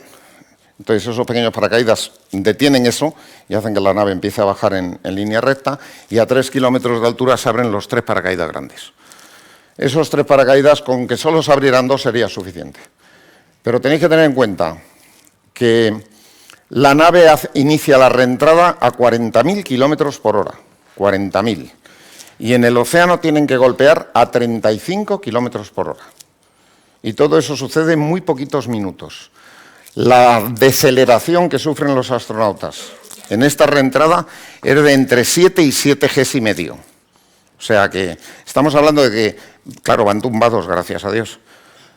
Estamos hablando de que su cuerpo pesa 7 veces y media más de lo que pesa normalmente. Luego todo el cerebro se va atrás, la sangre se va toda a la espalda, se quedan sin tripa. Oye, eso debe ser interesante, ahora que lo pienso. Ahora que lo pienso. Lo que pasa es que es muy poco rato, pero bueno. Y así hasta que, insisto, golpean el océano a 35 kilómetros por hora. Inmediatamente, ahí tenéis al portaaviones. ¿Cuál era este? Este era el... no me acuerdo, me acordaré, ¿eh? Ya veréis por qué. Llegan los pilotos de la Navy a sacar a los astronautas. Obviamente NASA había pensado, bueno, estos señores van a pisar un objeto extraño, o sea, van a pisar nuestro satélite. ¿Qué ocurre si en nuestro satélite hay patógenos que no conocemos? Lo más probable es que no, porque no hay atmósfera y entonces la radiación solar, pero ¿y si sí?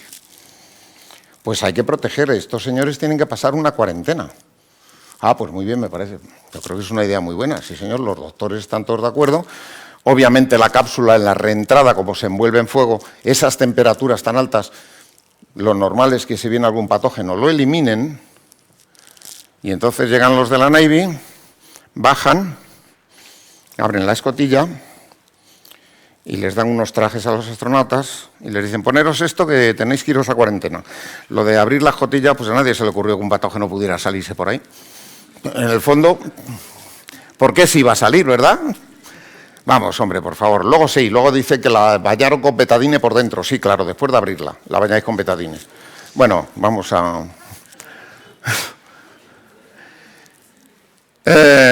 una vez que los astronautas los recogen y se los llevan al portaaviones, me acordaré, seguro que me acuerdo el nombre. Pues esta es la algarabía que se monta en el control de Houston, ahí todo el mundo saltando las banderitas, lo hemos hecho, lo hemos conseguido, todo el mundo fumando cigarros, no, habanos no, que estaba prohibido, jamaicanos, cigarros jamaicanos y bebiendo champán. Nosotros éramos un poco más modestos. Entonces nosotros también nos alegramos mucho y también brindamos, por supuesto, con trocitos de tortilla, un poquito de vino un poco peleón, unos cigarritos de estos sin filtro que había en aquella época, pero teníamos una cosa que ellos no tenían y que está oculta allí detrás, que es jamón de pata negra. O sea, que lo de los cigarros no se lo envidio. El Hornet, ¿ves? Si sabía que me iba a acordar, el portaaviones se llamaba el Hornet. Bueno, pues los astronautas llegan al portaaviones con esos trajes blancos que les han dado y los conducen a una cámara especial donde van a pasar la cuarentena. Y ahí tenéis a los 3 astronautas dentro de la cámara de cuarentena, al presidente Nixon saludándoles, todos muy felices y muy contentos, y luego lo mismo cuando ven a sus esposas que les vienen también a saludar y decir qué buenos sois, que somos divinos. Y esta es la celebración que hicieron en la Quinta Avenida de Nueva York, como siempre, bañándolos en confeti, después de su triunfo maravilloso. Y se acabó.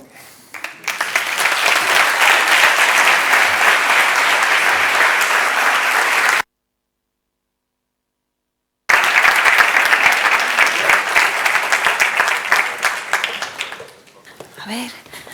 Bueno, muchísimas gracias a los dos. La verdad que teneros aquí, 2 personas que en vuestros sectores seréis en España de los que más controláis de estos temas, los que más habéis controlado. Es una gozada. Muchas gracias, de verdad. Bueno, ¿tenemos alguna pregunta en la sala? Para Carlos, Inocencio. A ver, allí. ¿Hay alguna pregunta? No, una cosa. A ver. Sí. Cuando en una audiencia como esta no hay ninguna pregunta, pueden pasar 2 cosas. O que no os hayáis enterado de nada, que no me lo creo, o que os hayáis enterado de todo porque lo hemos hecho muy bien, que tampoco me lo creo. Así que, por favor, una pregunta. Seguro que hay preguntas. Sí. Venga. Mira, ahí hay uno. Bueno, aquí hay uno. Sí. Sí, sabemos los motores de despegue de la Tierra. Sí. Es una combustión. Sí. Como producto de esa combustión aumenta el volumen del gas y entonces por acción-reacción para arriba. Correcto. Pero una vez que están arriba, esos pequeños motores ¿son también combustión o es simplemente No, eso es hidracina. un gas comprimido que lo liberan? Vale. Nada es más. lo que me suponía. No hay combustión. No hace falta, sí. Realmente No, el empuje efectivamente. que tienen que dar es muy chiquitito. Pero es que, claro, estamos hablando de que los 5 motores F2 que despegan esa nave tenían un empuje de 3.500 toneladas. Sí. O sea, que es que ahí había que empujar mucho. Vale, vale. Bien. Había otra pregunta aquí, ¿verdad?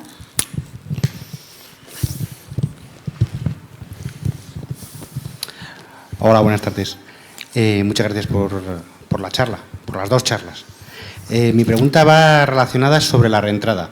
¿Cuánto tiempo pasa o pasaba entre que se perdía la comunicación y se volvía a recuperar, de que confirmaban de que estaban reentrando y los paracaídas se habían abierto? Aproximadamente 4 minutos.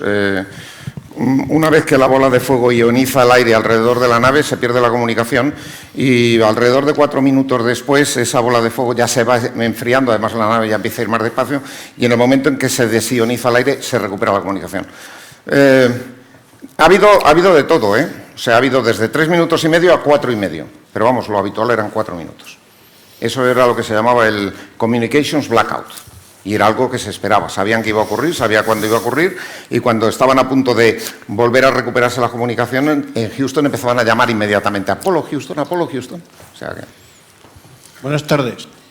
Hay una cosa que no entiendo muy bien. ¿Cómo para ir para allá la cosa es tan compleja?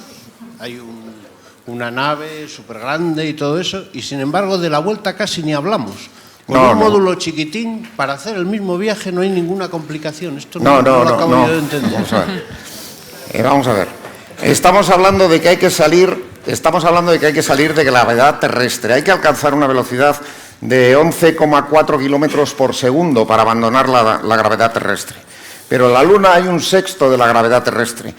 El peso más grande de la nave ya se ha quedado en la Tierra. Luego, lo que hay en la Luna es un peso muy chiquitito comparado con todo lo que iba para allá. Y el motor del módulo de servicio era un motor muy potente. Entonces, en la Luna hace falta mucho menos empuje que para sacar la nave de la Tierra. ¿Contesta eso?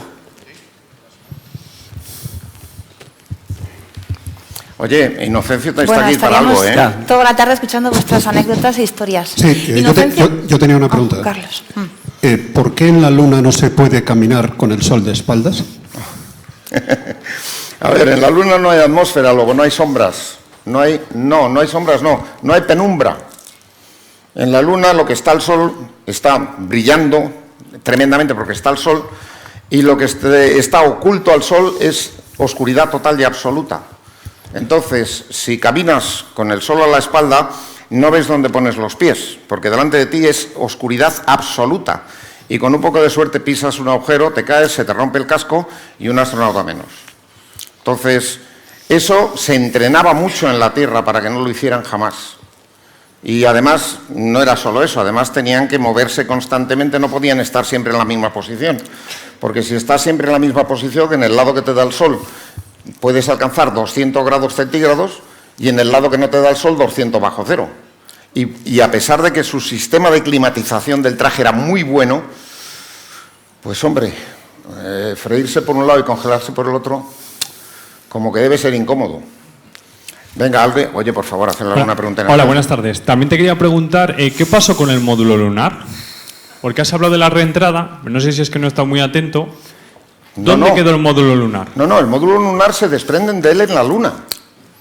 O sea, no vuelven con el módulo lunar. O sea, vuelve a la Luna otra vez, o sea, cayó después. Sí, el módulo lunar luego impactó en la Luna. Además, los astronautas del Apolo 11 dejaron en la superficie lunar una serie de experimentos, entre ellos sismógrafos.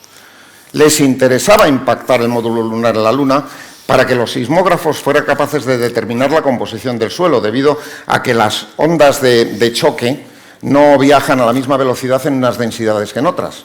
Y entonces, de esa manera, a partir del Apolo 11, todas las terceras fases las hacían impactar en la Luna, es profeso, para que los aparatos dejados allí registraran el impacto.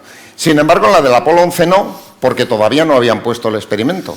Y entonces la tercera fase del Apolo 11 la localizó un astrónomo amateur, no sé si era chino, y pensó, mira, hay un asteroide que no teníamos catalogado dando vueltas alrededor del Sol, y cuanto más lo miraba, más decía, joder, pero qué geométrico es este asteroide, qué geométrico. Claro que era geométrico, era la tercera fase del Apolo 11. Está como otro planeta alrededor del Sol. ¿Tenemos más preguntas? ¿Vale? Una pregunta para Inocencio. Bien. Lánzala, sí, que te escuchamos. No. Dinos, Jorge. Inocencio, ¿hay renovación generacional entre los radioaficionados? Y si es así, por ejemplo, para ser un radioaficionado ecoalfa de primera división, ¿qué inversión es necesaria realizar? Bueno, hoy un equipo mediano, ya con el tipo de electrónica que se está usando, la microelectrónica, pues los costes son más bajos. Pero hecha que, por ejemplo, un equipo medio para poder hablar, pues vamos a decir, en un radio igual de 20.000 kilómetros, pues posiblemente alrededor el equipo alrededor de unos 850 euros, y posiblemente lo peor o lo más caro le pueda salir la antena, porque las antenas hoy ya tienen que ser direccionales para hacer una comunicación a esa longitud, porque tienen que ser longitudes ya centimétricas, no métricas, y entonces puedes comunicarte pues posiblemente con ese equipo perfectamente pues con los Estados Unidos, Suramérica, pues en esa distancia, 12.000 kilómetros en radio, que suponen 22.000 en diámetro. ¿Y sí que creáis nuevos aficionados? ¿Sí que hay regeneración, como preguntaba Jorge? Sí, a ver, yo llevo ya 48 años de radioaficionado. Cuando yo empecé, pues era un ecoalfa con 2 letras. Entonces, ahora ya se llega, ¿verdad?, a la tercera letra. Pero ¿qué ha pasado? Que con las nuevas modalidades de estas tecnologías, pues lógicamente había mucho radioaficionado que se cansaba de llamar por la emisora, porque lógicamente una emisora no es un teléfono que toca 20 veces hasta que te descuelgas, pero tú cuando quieres llamar, por ejemplo, a hablar con Venezuela, por ejemplo, pues tienes que llamar y decir CQ, llamada a Venezuela de la estación tal, y te tienes que igual tirar pues 1 hora para conseguir ese contacto, o no le consigues, porque puedes llegar a Venezuela, pero por el diferente horario o no te escuchan.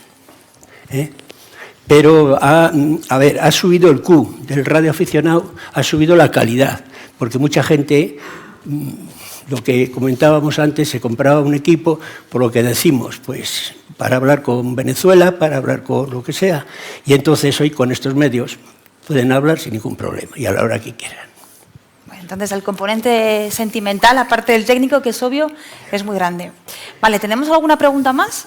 Ahí buenas tenemos tardes, la última. Inocencio. Como radioaficionado de larga duración, ¿tú viviste o se puede establecer o encontraríamos distinciones en cuanto a límites a la radioafición previa a la democracia o después de la democracia? Esa posibilidad, esos límites que existían para poder transmitir a lo largo de todo el mundo o recibir desde todo el mundo, ¿se tenía de alguna manera...?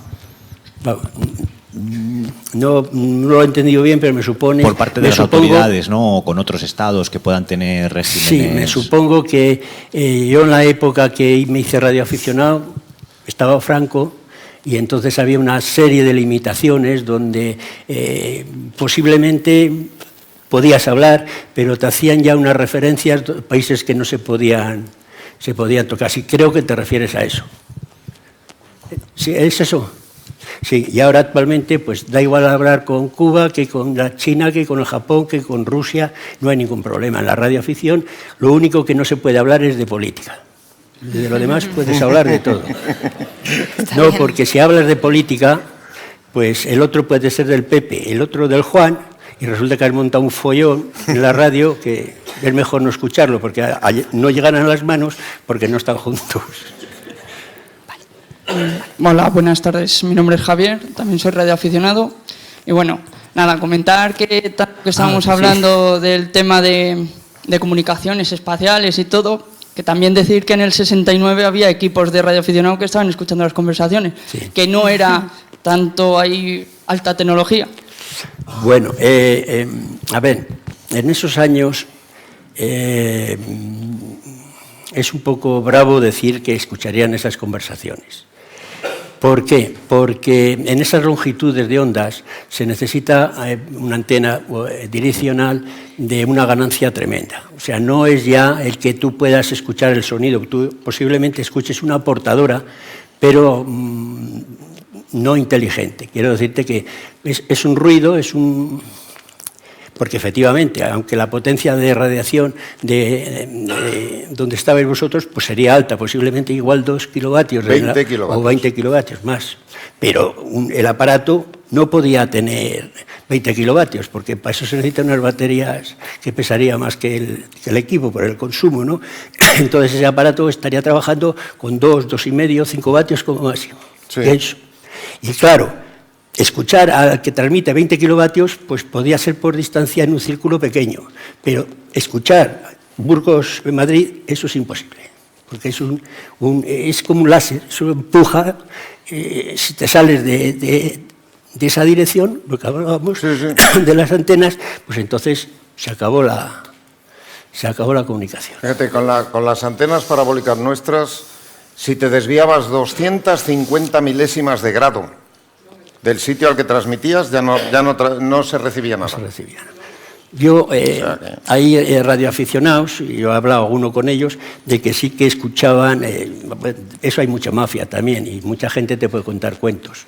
Yo siempre he tenido buenos equipos y no he escuchado nada. Y me acuerdo que entonces yo andaba muy, muy metido en la radio.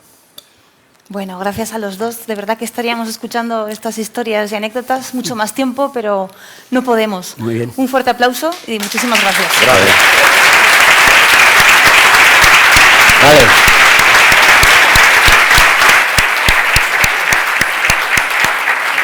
Muy bien. Bueno, pasamos ahora al Burgos se mueve, donde vamos a conocer nuevos proyectos, iniciativas, empresas que están surgiendo pues, el último año en Burgos. Y pido por favor que suban Juan, de Paisaje Creativo, Víctor, de ATPEC, y Luis Jorge del Barco, del Museo Inocencio Bocanegra. Y bueno, os voy a presentar en primer lugar a Juan. Él es diseñador gráfico, arquitecto también, y ha puesto en marcha un proyecto muy interesante que se llama Paisaje Creativo. Cuéntanos. Hola, buenas tardes. En primer lugar, agradecer a Cristina y a Juan Carlos por haberme invitado y compartir mis diseños con todos vosotros. Y pues la historia empieza hace 10 años, cuando gano el primer premio de diseño, y hasta el día de hoy. He ganado ya 7 premios y hace un mes gané el primero que veis ahí, España-India, que es en Madrid me lo dieron, y es internacional, porque es entre 2 países el 60 aniversario de las relaciones internacionales entre los 2 países.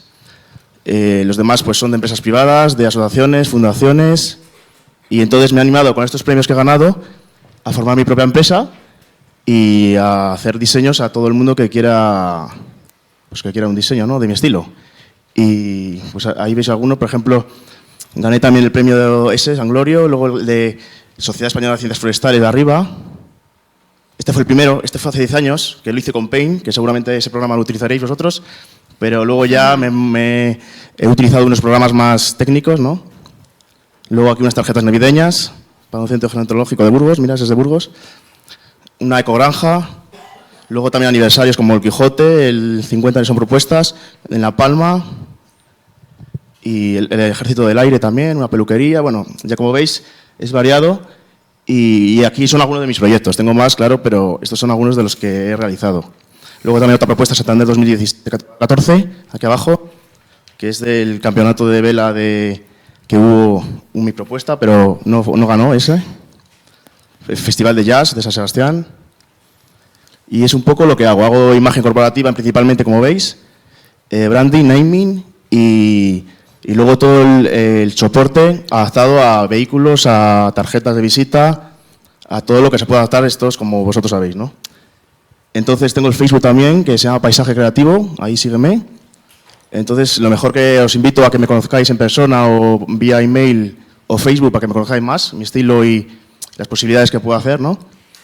Y eso es, ¿no? Ya se me ha acabado el tiempo. Muy bien, Juan. Pues muchas gracias a todos. Gracias, suerte.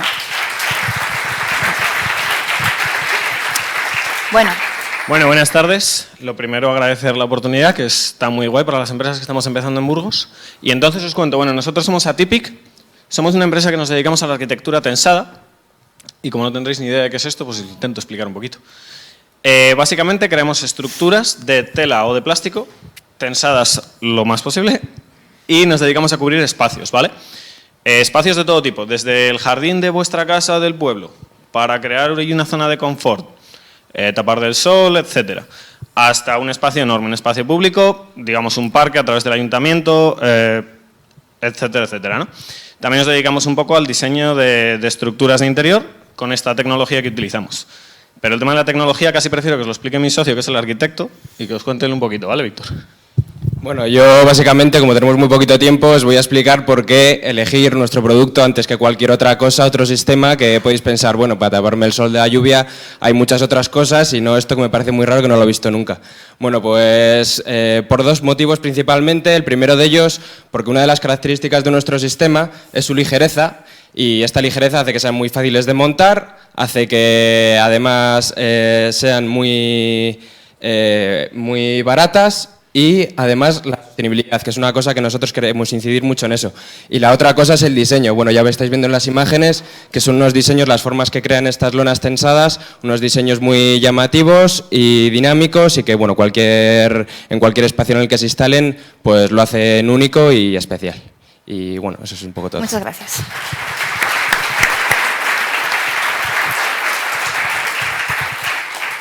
Buenas tardes a todos, mi nombre es Luis Jorge, en este caso pues soy un poco la persona que lleva el tema del Museo de Inocencia Bocanegra. Lo primero, agradecer la oportunidad de la promoción y agradecer a mis compañeros que han venido, que para mí hoy ese detalle es muy especial. El Museo de Inocencia Bocanegra, dentro de lo que es el apartado de la singularidad, es un museo de radiocomunicación único en España, está recogido en un silo, único silo rehabilitado en España, contempla varios decorados, el Checkpoint Charlie de Berlín, una trinchera de la Primera Guerra Mundial, únicos en España y en el caso de la trinchera el decorado más grande que hay en Europa. Acabamos o vamos a demostrar ahora que la próxima ambientación que se inaugura este sábado, aquí tenemos parte de la recreación, esto fue utilizado por Vogue Italia como parte de su exposición en su catálogo, por la ropa que llevan ellos, que es material original, el autor Curro Camacho. Esto es una recreación que se hace en Belorado en el año 2014 y ya digo, vamos a hacer una en breve, tan en breve que va a ser esta semana, el 27-28, en este caso del bando alemán. La Primera Guerra Mundial nos estamos sumando a todo lo que son los actos de conmemoración. Antes se ha dicho que quizá el proyecto más importante en la evolución de la comunicación inalámbrica es el tema del Apolo. Y el hecho histórico que da el salto más importante y el salto cualitativo y cuantitativo de la comunicación inalámbrica es la Primera Guerra Mundial por una serie de detalles. Uno de ellos lo comentaremos hoy, este fin de semana. Ahí tenemos, dentro de la carrera espacial, uno de los trajes del programa, en este caso soviético, es un traje original de un cosmonauta soviético de finales de los años 50, con un modelo exactamente igual que ese, salta Gagarin en 1961. Pero nos podemos dar un paseo por equipos de la Guerra Fría, sistemas de espionaje. La foto que se ha elegido para la presentación de Inocencia me ha gustado mucho, porque es el último equipo que hemos conseguido averiguar cuál era. Es un equipo, aquí podemos ver los equipos de Segunda Guerra Mundial, el modelo que anuncia el ataque de Pearl Harbor por parte de los japoneses a Estados Unidos y el modelo que traslada esa noticia con un teletipo y una de las joyas de la corona, que es un receptor que los americanos, siendo tecnología puntera, se la ponen en el despacho Oval al presidente de los Estados Unidos. Como decía, el último equipo que ha aparecido, en la que aparecía Inocencio, es un equipo desclasificado por la Unión Soviética en 1999 y presentado en el año 2006. Por lo tanto, equipos originales, únicos y que invito a todo el mundo a que conozca. Visita Gracias. obligada, ir a Belorado.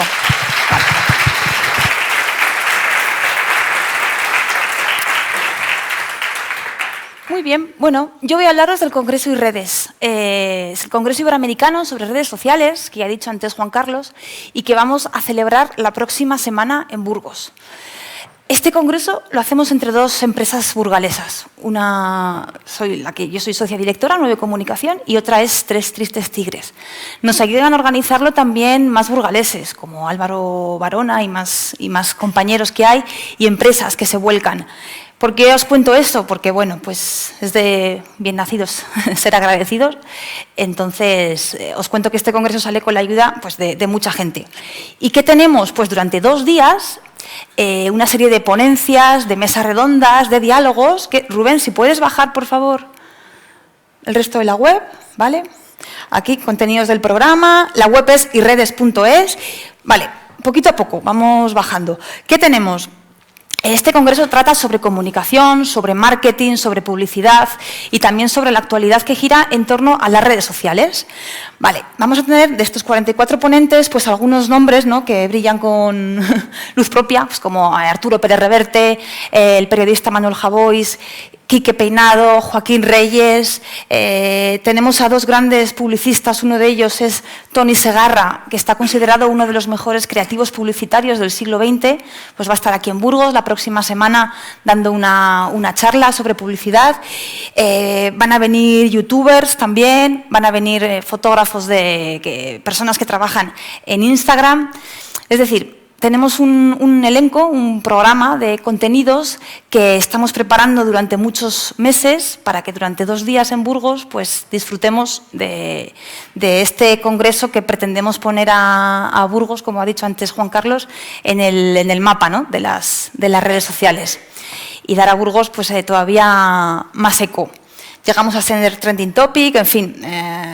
Son 2 días muy intensos que os invitamos a que vengáis. Además, también tenemos 6 talleres simultáneos sobre creación de podcast, sobre cómo hacer temas de video marketing, analítica digital, vamos a ver también, bueno, en fin, un programa bastante completo que esperamos que os guste y luego a las 10 personas que habéis conseguido las entradas os regalaremos estas 10 invitaciones. Nada más, en irredes.es tenéis más información. Y ahora, no hace falta que aplaudáis esto, y ahora en el Tech and Drink voy a pedir que suban los responsables de Bodegas Naval y de Jamones El Gemelo, por favor. Aquí están. a Rocío, a Óscar, muy bien. Bueno, Bodegas Naval están en Gumiel de Izán y tenemos pues a una representante que nos va a contar un poco. Y redes ya nos olvidamos ahora. Y redes la próxima semana. Cuéntanos, Bodegas Naval. Hola, buenas tardes. ¿Se me oye, no? Sí. Sí. Perdonad por la voz, estoy un poquito... No te preocupes. Fastidiada. Bueno, pues nada, vengo a presentaros el nuevo proyecto de la familia Navarro Balbás. No pertenezco a la familia, pero bueno, soy la que menos vergüenza tengo de todos. y nada, deciros que la familia Navarro Balbás posee una bodega en Lerma, en la denominación de origen Arlanza. Llevan con ella desde el año 97. Y bueno, como el mundo lo dirigen los locos y los que creemos en cosas un poco complicadas, pues han decidido lanzarse con un nuevo proyecto en Ribera del Duero, en Gumiel de Izán, con la bodega Naval. El vino Naval es el primer vino que lanza esta bodega, es un Ribera del Duero joven y bueno, es un poco... hay mucho vino de Ribera del Duero, pero es un poco la personalidad que le transfiere el enólogo Óscar Navarro, que, bueno, a pesar de mi jefe es mi compañero, y la experiencia está metida, sus 20 años de experiencia están metidas en esa botella, y luego un poco pues mi locura, ¿no? Mi imaginación, mi fantasía, es lo que transmite este vino, ¿no? Y lo que queremos transmitir en esta bodega. Bodegas en Ribera del Duero hay un montón, pero creo que hay que diferenciarse por algo y es, desde mi punto de vista, la ilusión y la fantasía, ¿no? de un proyecto nuevo. Para que os hagáis una idea, yo soy valenciana, con sangre manchega y burgalesa de adopción, estoy encantada de estar aquí y todo surge a través de una llamada en la que me dicen que bueno, que si me vengo a hacer vino aquí a la Ribera del Duero, que me vaya a Valladolid un día, llego, quedo con mi compañero Óscar Navarro y me saca unos planos muy grandes que para mí era como el código Morse ese que habías hablado antes, que no entendía nada. Digo, ¿esto qué es? ¿Qué me estás proponiendo? Vamos a hacer una bodega nueva en Gumiel de Izán. Digo, pero si yo no termino ni siquiera la carrera, si yo no tengo experiencia, ¿te atreves? Hombre, claro, o sea, me he pegado un viaje hasta Valladolid desde Valencia, pues cómo no me voy a atrever a decirte que sí. Y nada, y aquí estamos, yo como enóloga, mi compañero como enólogo, Óscar Navarro. No sé si tenemos alguna representación más de los Navarro por ahí, creo que sí. Y bueno, eso es todo. Podemos encontrar el vino en bares de Burgos, ¿no? Imagino, restaurantes.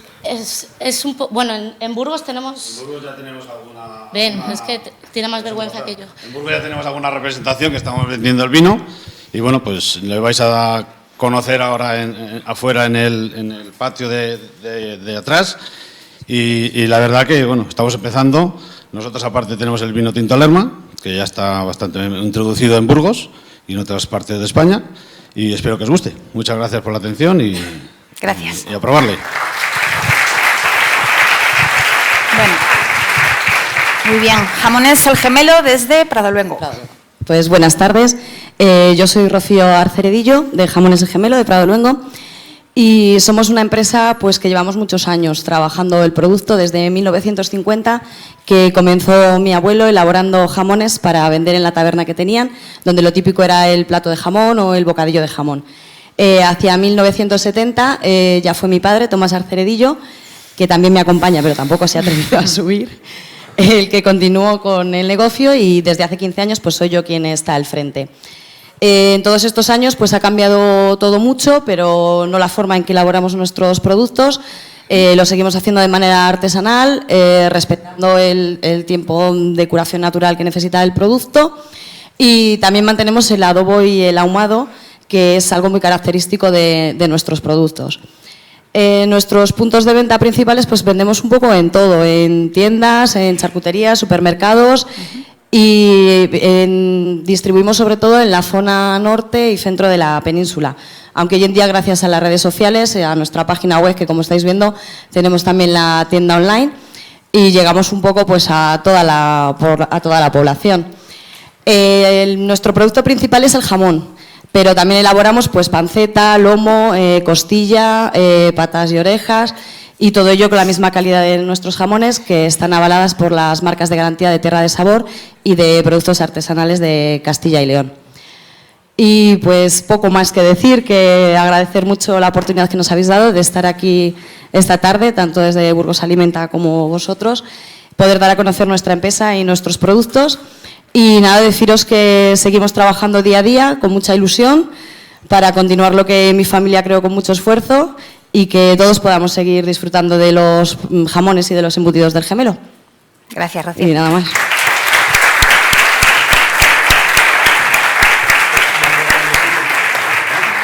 Podemos bajar.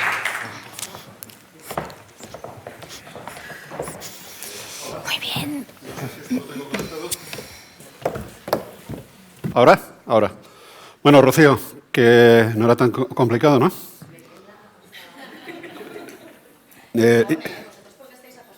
No, mira Inocencio. Bueno, nos hemos alargado un poco. Tengo por ahí al señor Luis Bousela, que está soltando los Doberman ya. Los que habéis traído el jamón y el vino, yo no estaría sentado y saldría a preparar ya. Porque estos van a salir como una jauría y van a decir, ¿cómo que no hay vino? Me voy con el mellizo. El día 30 de marzo. El día 30 de marzo y tenéis, pues, minuto y medio, El día 30 de marzo vamos a hablar de algo que creemos que no se está teniendo muy en cuenta, sobre todo en el aspecto industrial y académico de Burgos, que es la innovación. Y vamos a hablar, vamos a crear un evento que se llama Innovación Marca España con mayúsculas. Y hemos elegido para ese evento a dos innovadores. Un innovador telonero y un innovador como Dios manda. El innovador telonero es un buen amigo de la Junta Directiva de la Asociación de Empresarios del Polígono de Belenquéjar, que es Andrés Hernando, que creo que está por ahí, espiando a ver lo que contábamos hoy. Andrés, ¿dónde estás? Allí. Andrés es el director general de Hyperbaric. No sé si algunos conocéis. ¿Alguien conoce Hyperbaric? Bueno. Andrés, ¿tú también? Sí. No, como no levantabas la mano, por eso. Bueno, Andrés, el otro día, primeramente contacté con Daniel Pardo. Daniel Pardo es un emprendedor que trabaja en el País Vasco, que ha creado una compañía que se llama Farsen, que están firmando acuerdos con Harvard, están firmando acuerdos con el Instituto Tecnológico de Massachusetts, con el MIT, para que los próximos vuelos que lleguen a Marte lleven tecnología desarrollada por su compañía. Un emprendedor que tiene raíces burgalesas, que tiene muy poquitos años, que ya tiene una empresa con 15 personas o 20 personas trabajando, que ha encontrado un nicho de desarrollo, de innovación muy interesante. Y yo llamé a Andrés y le dije, Andrés, me tienes que echar una mano, necesito una empresa innovadora. Y me dijo Andrés, vale, no te vamos a dar ningún premio. Me dijo, bueno, este año y el paso ya me han dado todos los que me pueden dar. Tienes que venir como ponente telonero. Y dijo, bueno, menos mal, así como le pasa a Inocencio, no le daremos tanta vaina. El día 30, que es miércoles, porque la agenda de estos dos hombres estaba muy complicada, sobre todo con temas internacionales, os esperamos a eso de las 7 y vamos a hablar de innovación. Vamos a hacer un test day muy distinto a todo lo que hemos hecho hasta ahora. De hecho, probablemente desde el MIT, desde el Instituto Tecnológico de Massachusetts, haremos una conexión por videoconferencia con alguien que nos va a contar cómo se ve la innovación desde una institución como el Instituto Tecnológico de Massachusetts, que es un poco el top de lo que todo el mundo podíamos esperar. Rubén, ponme los ganadores de las invitaciones. Buscad a Cristina, recogedlas. Si no las recogéis hoy en mano, pasaremos a los suplentes. Y sin más, gracias a todos por venir y os esperamos tomando una copa de vino y un poco de jamón.